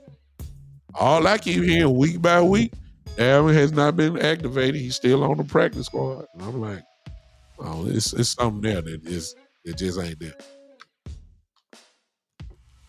He's ready. He's ready to go. He's ready to blow. I mean, that Dalvin Cook guy. He's ready. Okay, well, line him up. Why he got jogging suits on the sideline? Why he got Dallas Cowboy t-shirt on? Huh? Why? Wasting good deodorant. See what I'm saying? On the sideline, just sweating. You ain't in the game. I mean, why he in there? What's up, sports junkie? Why he in there? Why is he not in the game? Why can't even get the uniform on? Shoot, what number is he? What number is Dalvin Cook? Is it 20? I mean, look, what is he? I'm just saying, man, I appreciate everybody that's popping in. I'm saying people I do not know. And if I've forgotten you, forgive me. I see we got another content creator, a sports junkie in the building. I think I've seen your show one time, sports junkie. Do good work. Maybe you need to connect with me. I can bring you on here. I don't bring no trash on my show. So contact me. Matter of fact, sports junkie, look at this. And when I say I'm coming, contact me, I'm serious as a heart attack. Sports junkie, look on the screen right there. Contact me. I'm gonna leave it up for you. Contact me. Contact me there. We'll see if we can get something popping. You got it. You got it, sports junkie. Matter of fact, everybody write it down. Y'all want to shoot me an email, contact me. There it is right there. You can contact me that way. I pay attention to my email. So there it is. Sports junkie, there it is. It's there for you. All right. Tyrone said, now, let me tell y'all now. See, I'm a Cowboy fan, as everybody know. But I'm a realistic Cowboy fan. Got you, sports junkie. There you go. Appreciate you. Got you. Contact me and put your number in there, and I'll give mine back. We'll see what we come up with.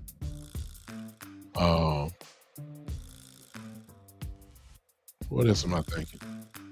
Let's be realistic, y'all.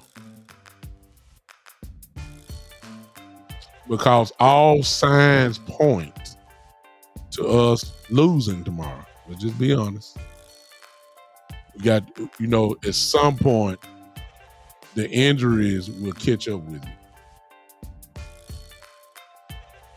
But, as I said earlier, they said the same thing last week. And we shocked the world last week. Okay? Shocked with it. Yeah, bingo, Kermit. I totally forgot about that. Let me go back before I say that. Kermit brings up something. Just look. Everybody want Dalvin, but remember, Dalvin played with the Jets, but everybody forgot he went to the Ravens same year. And he didn't get the ball in.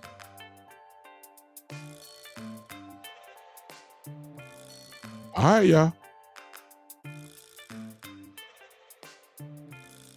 I'm just telling you. I don't, you unfortunately for us, we don't see, we see the game, but the answers to these questions lies in the practice, where the coaches see it and they say, No, we can't. Yeah, can't. No. We'll go with Deuce. We'll make Deuce our fourth running back for the game. Cause see, Hunter Lemke ain't going nowhere. They carry 4 running backs in the game, so you might as well just say 3 because Hunter Lemke gonna play, and he's supposed to play. Let's get that out in the open too. The Dallas Cowboys could very well be saying, because Lemke is so versatile, Lemke can play in the tailback position. Everybody saying fullback, but y'all forgot Lemke in college was a fullback, halfback, all that stuff. With the Cowboys, he's already been a tight end, a fullback, can catch the ball out the backfield, and he can run it from back even further as a halfback. So you got 3. You really got 4 running backs. So I at this point, it's Dalvin Cook. So because somebody got to go. Now remember, it ain't gonna be Rico. They're too loyal to Zeke. Okay? And Hunter Lemke ain't going nowhere. So it's got to be Deuce. Deuce gonna catch the chopping block. And Deuce catching it anyway. So I don't know. We got to revisit the mentality and take it from you got that right, Studwood Cowboy. Lemke got to play. He's a weapon, as Studwood just said. You got that right. So, look, he's one of the, quiet as kept. We really exploit him and Ferg a little bit more. You really fit to see something. Everybody opened the Tolbert. I'm grateful for Tolbert. He showed up big time in the game. No question about it. But the way Lemke plays, he needs to touch the ball more too. Ferguson needs to touch the ball some more. I'm serious, y'all. We got untapped weapons that haven't really been exploited yet.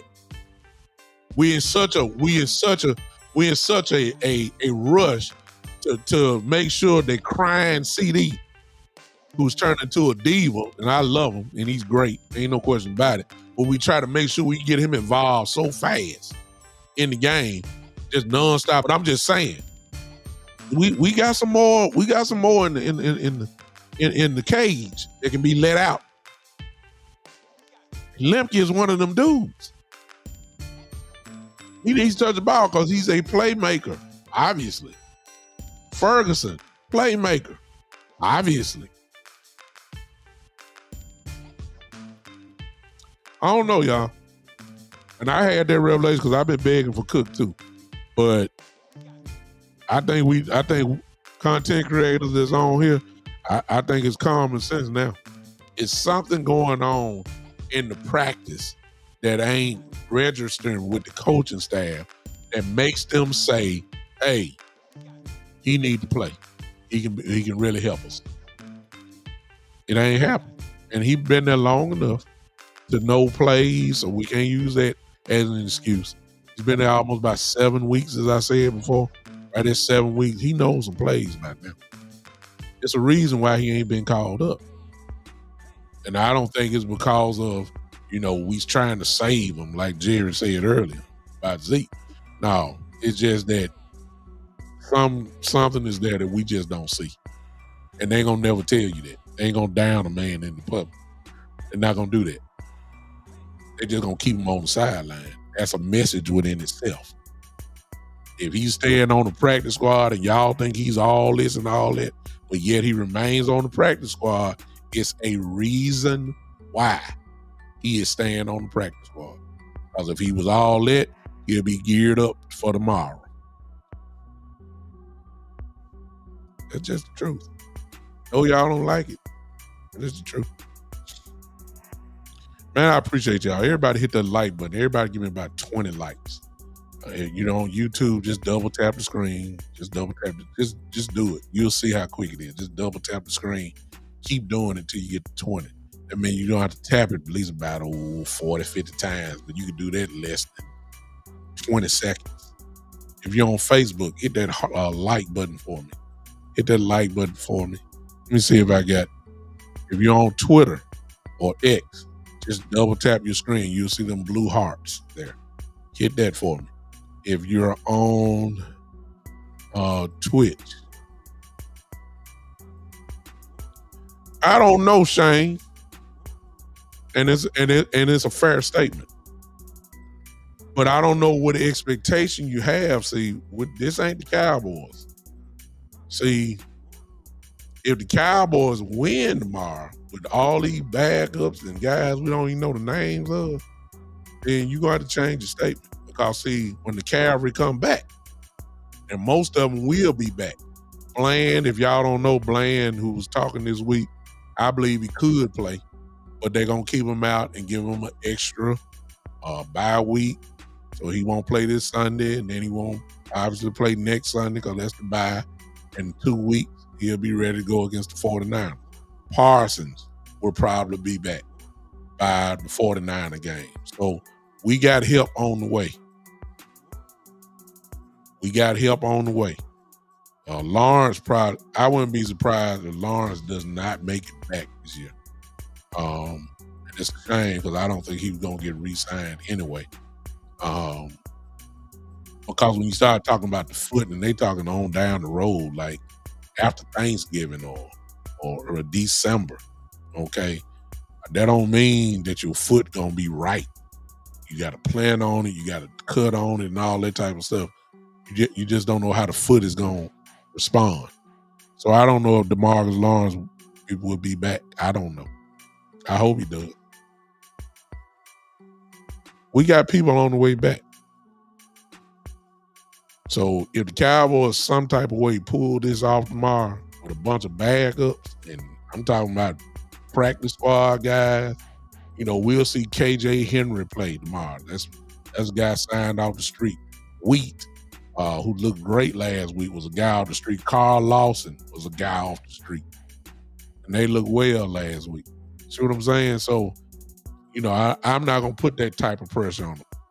Nealon is gone. DeMarcus Lawrence is gone. Bland won't be playing. I mean, come on. Really what our expectations, to be honest with you, when you're going against a fully loaded Detroit team. I'm not saying that we can't lose. I'm just saying we're in the same spot we were in last week. Everybody thought we were going to lose against Pittsburgh, and the no-name showed up in a great way. Shut down the run and everything. So I'm not going to say that it can't happen again. But I will say at some point, the injuries do catch up with it. So I'm not going to say that. We're expected to lose. But check it out. Remember when I first started talking about the schedule, I started telling y'all, I said, look, if the Cowboys start these first 7 weeks off at 2-4, 2-5, I say Mike McCarthy gonna lose his job. I don't think a lot of people had us at 3-2 at this point. I don't think so. I don't think a lot of people had us at 3-2 at this point. Now, if they slip up and be 4-2, that's what I call. See, these are the games that I said the Cowboys are going to have to find a way to win because these are the games that they always lose. But last week was the type of game that they always lose. So I count that as a bonus win because they won it. They usually don't come out on top on games like that. If they come out and we beat Detroit tomorrow and we're 4-2 and we did all this without our home run hitters, as far as players go, look out. That's all I'm going to say. That's all I'm going to say. Look out. Because even though the run defense does look better with when Parsons and DeMarcus Lawrence, they ain't been on the field while the defense have gotten better against the run. But make no mistake about it, the defense is better when Parsons and DeMarcus Lawrence are on the field. Because some folks, I even heard that crazy. Like, shoot, they play better without them there. No, can't go that route. This is Michael Parsons we're talking about. He's an all-pro. Your team is better when an all-pro enters into the line. Let's not get ridiculous now. So I don't know, Shane. I don't know what your expectation is. I really don't.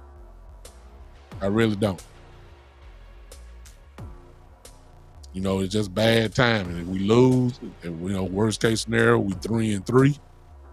We go to the bye week and give us 2 weeks to try to get ready for the 49ers. And then we take the schedule on from there. Got a lot of division games left. If you want to have some confidence, Dak Prescott destroys the NFC East. I don't care how good the teams are. I'm just saying. I hear you, Tyrone. But rookies on Cowboys and can win. To win, too. It's the fire we make. Exactly. And they made the fire last week. Greg said, look, Dak Prescott has a different type of look in his eye. Look how Dak is talking. He ain't never talked like this. Dak has an edge about him. Yeah, because he hear the noise. They discredited him immediately when all the defensive players saying, he see the stats. That the Dallas Cowboys, y'all. I don't know if y'all seen it. Get Up, the morning show on ESPN, put up the schedule of the Cowboys for the next 6 to 7 weeks. Do y'all know that the Cowboys are not favored in one game except the Giant game? That's at home or away. The Cowboys are the underdog. Home or away. So everybody's expecting the bottom to fall out. And Dak is sitting there, Greg, Dak is sitting there listening to this message like, man, y'all, even though the media won't give them coverage, but the coaches and the players know Dak is a bad dude. See when I just said that, it almost sounded like foreign language. But if you ask Mike Tomlin, who said it before, the coaches know Dak is a bad dude. It's just that the national media has just dominated when it comes, Dallas Cowboy talk and what the Cowboys don't do. If you listen to ESPN, you would think that Dak Prescott is the only quarterback that hadn't won a Super Bowl.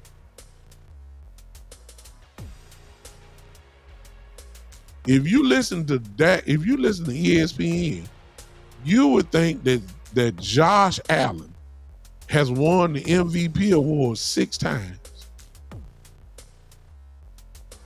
That he does no wrong. Knowing he leads the league in turnovers every year, except this year so far. If you listen to ESPN, you would think that Justin Herbert is already in the Hall of Fame.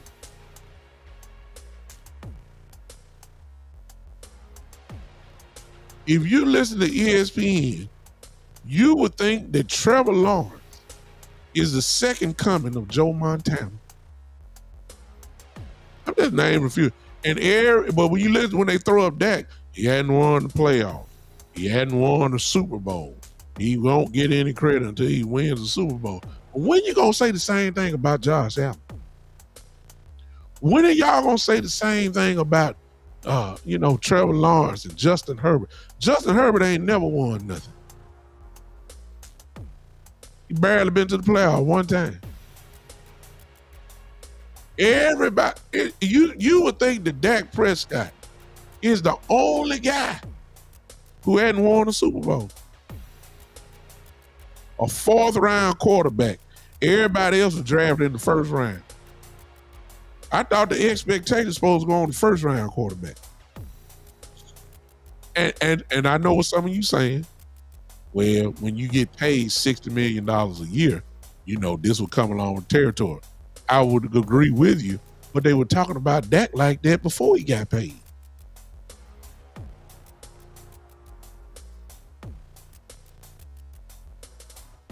So Dak, however, thinks of himself as if he's Superman, Greg. And he had to get ticked off. Now, he ain't going to get in front of a microphone and say, yeah, what y'all saying is ticking me off. Like I'm not here. Like I can't get nothing done. Like I can't put a team on my back and like I can't do it. Y'all got me messed up. That's what Dak is saying.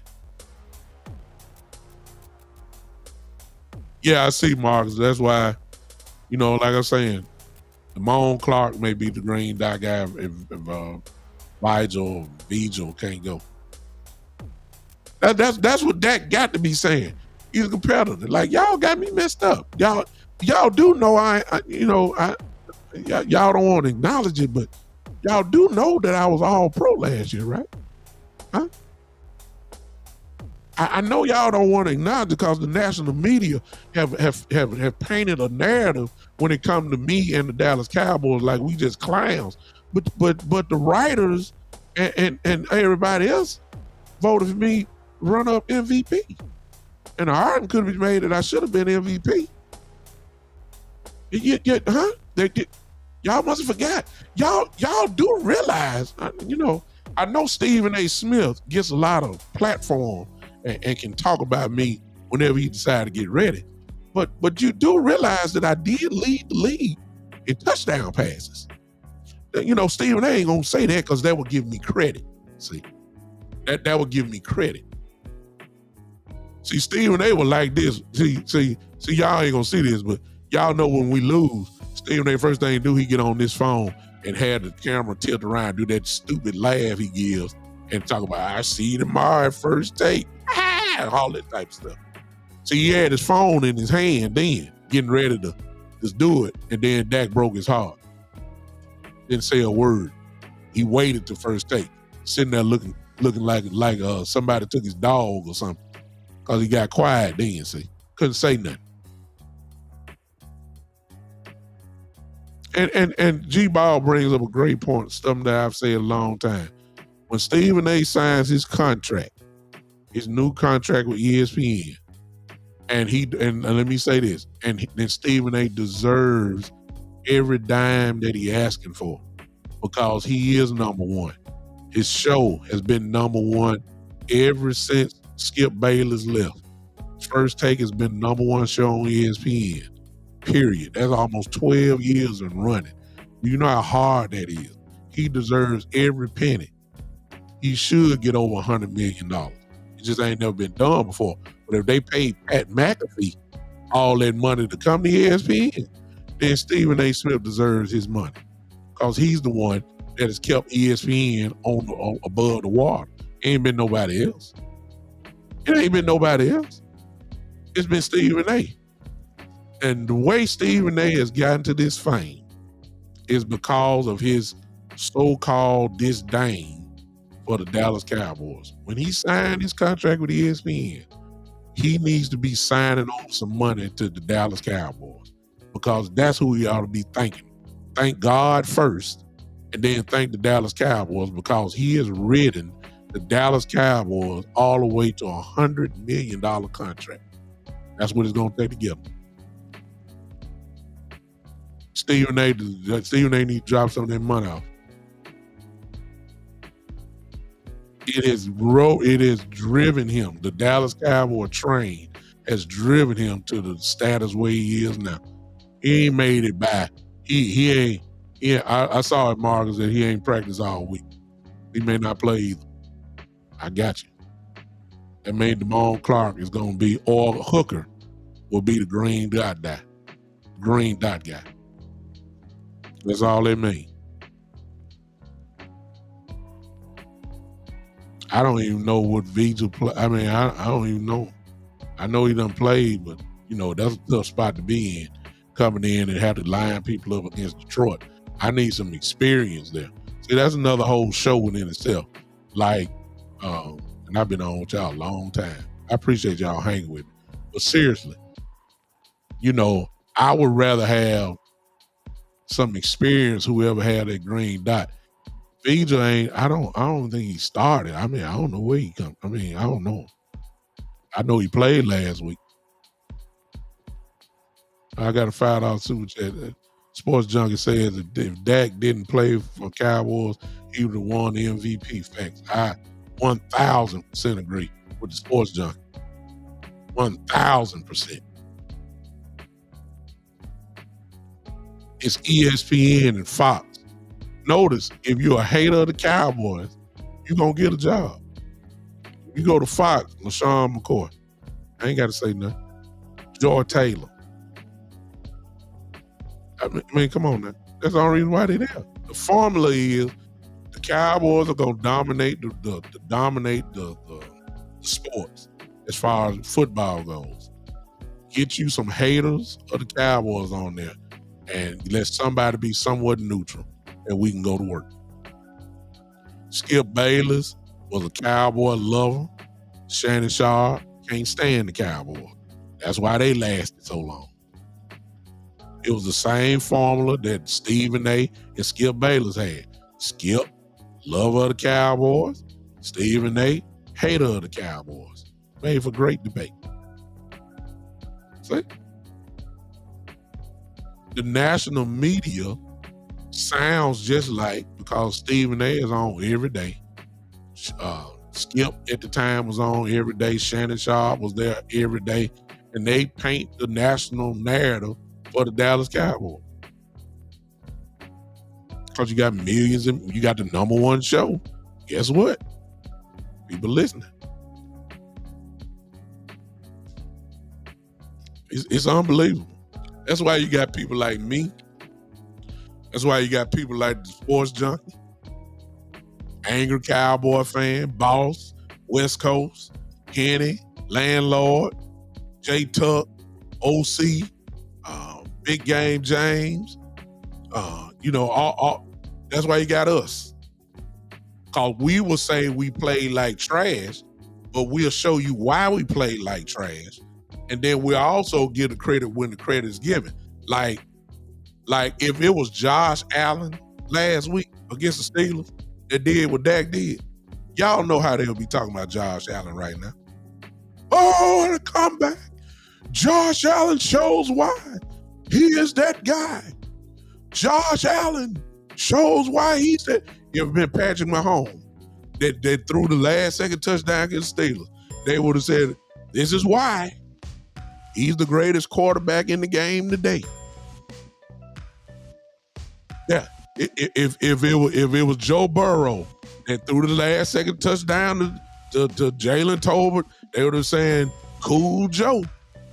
This is why the Cincinnati Bengals have a chance every week, because you have that man. You got Joe Burrow. If it would have been Justin Herbert, they would have said this now will catapult him to the next level of being the quarterback. He now shows that he can beat people on the last second. But because it's Dak Prescott who did it, this is what all you heard. The Steelers just they gave up too much.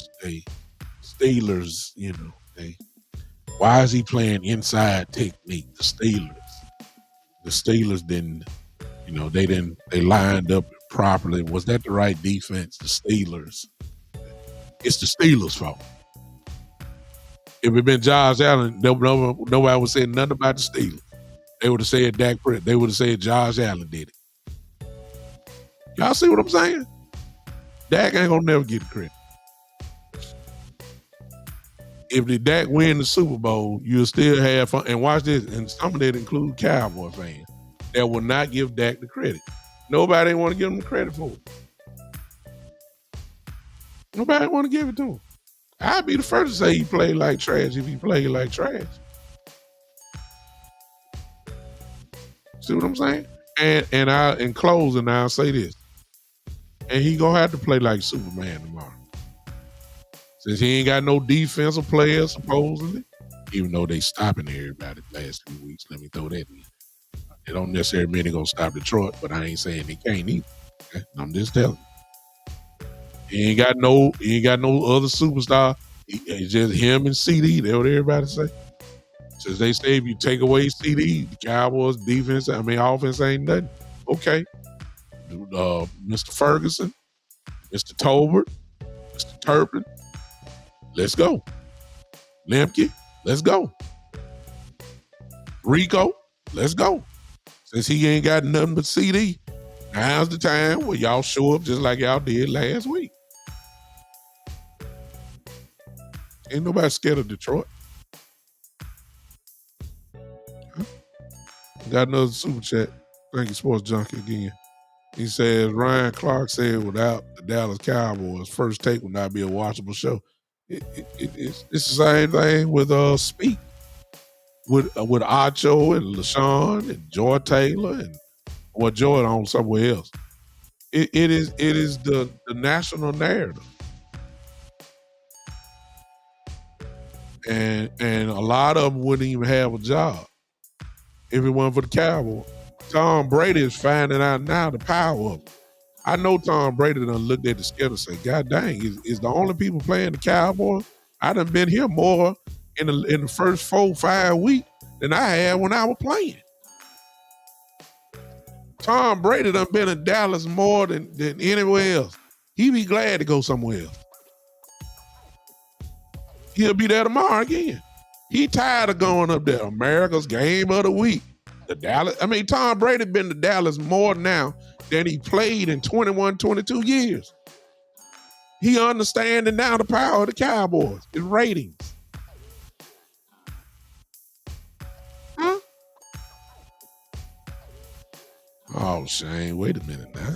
Hold up, Shane. That ain't got nothing to do with football now. Wait a minute now. He says, I will never tell a person how to spend their money, but Dak was foolish for tearing down his mansion to rebuild another one.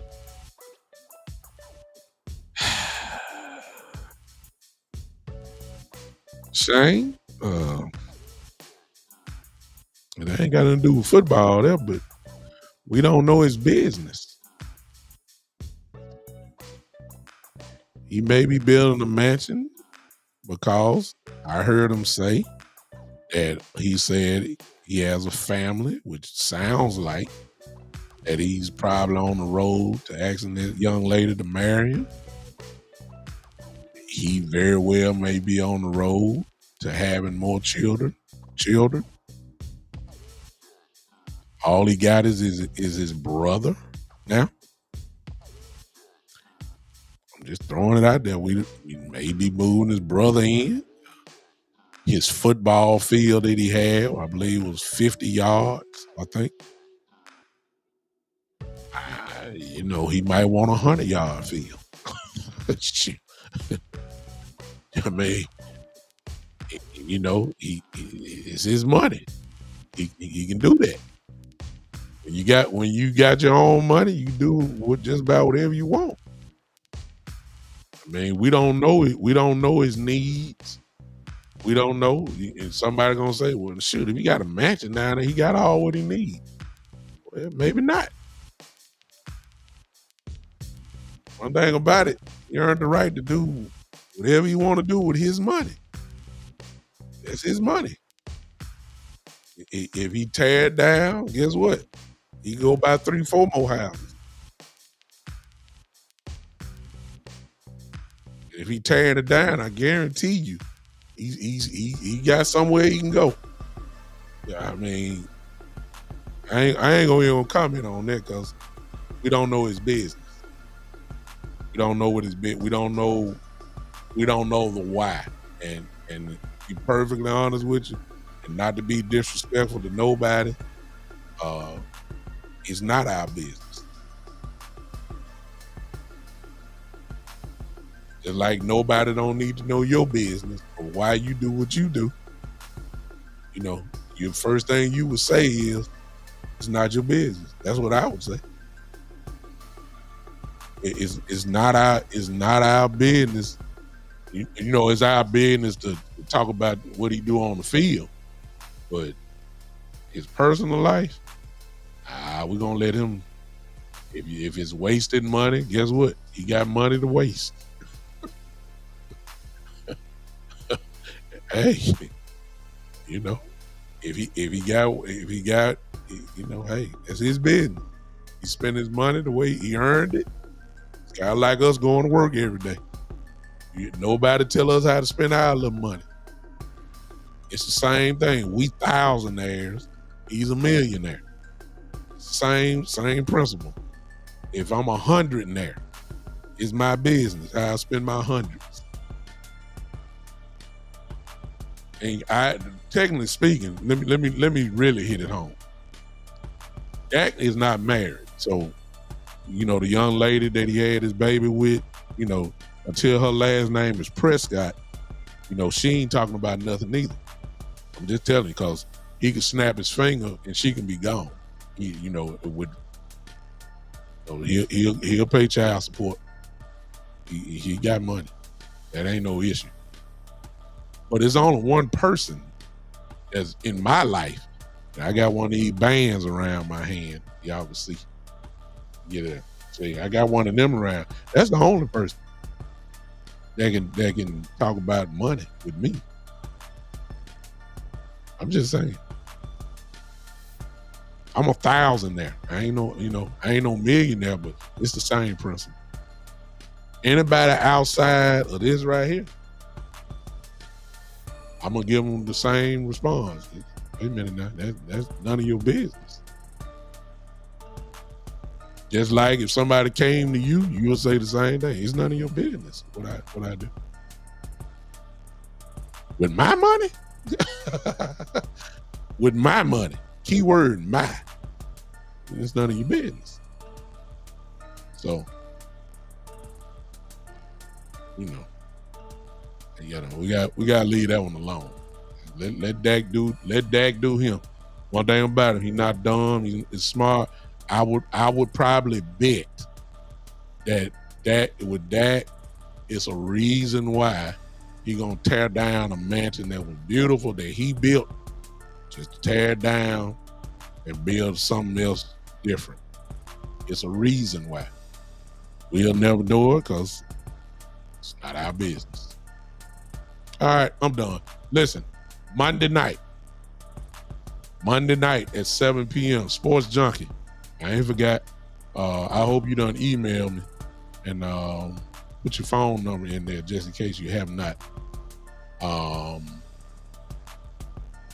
If you're available Monday night at 7 o'clock Central Time, I don't know if you are or not. If not, we'll hook up and do something. But Monday night, obviously, we'll be talking about the game, a recap on it as we head into the bye week. I just hope the Cowboys show up physical, because that's what it's going to take. If we're physical, we'll stay in the game. But if we come out finesse, then we're going to get ran out the place. I'm just talking about, I ain't talking about just little running the ball. I'm just talking about it'll be looking like the Green Bay game. It'll look like the San Francisco game from last year. We just get ultimately embarrassed and destroyed if we come out not hitting a bully in the mouth. But if we come out playing right, with intention, we'll be in the ball game. And if you don't watch out, because we do got CD, because we do got Ferguson, because we do got Rico and Zeke, I'll give Zeke his credit, a little credit there. Because Tolbert has stepped up and Lemke can play, don't be surprised if we put up 28, 30 points tomorrow. But their secondary is not good. Don't be surprised. So it ain't going to be what everybody thinking it is. And it's just something, y'all. Now, I ain't no betting man, but listen to me. I done seen it too many times.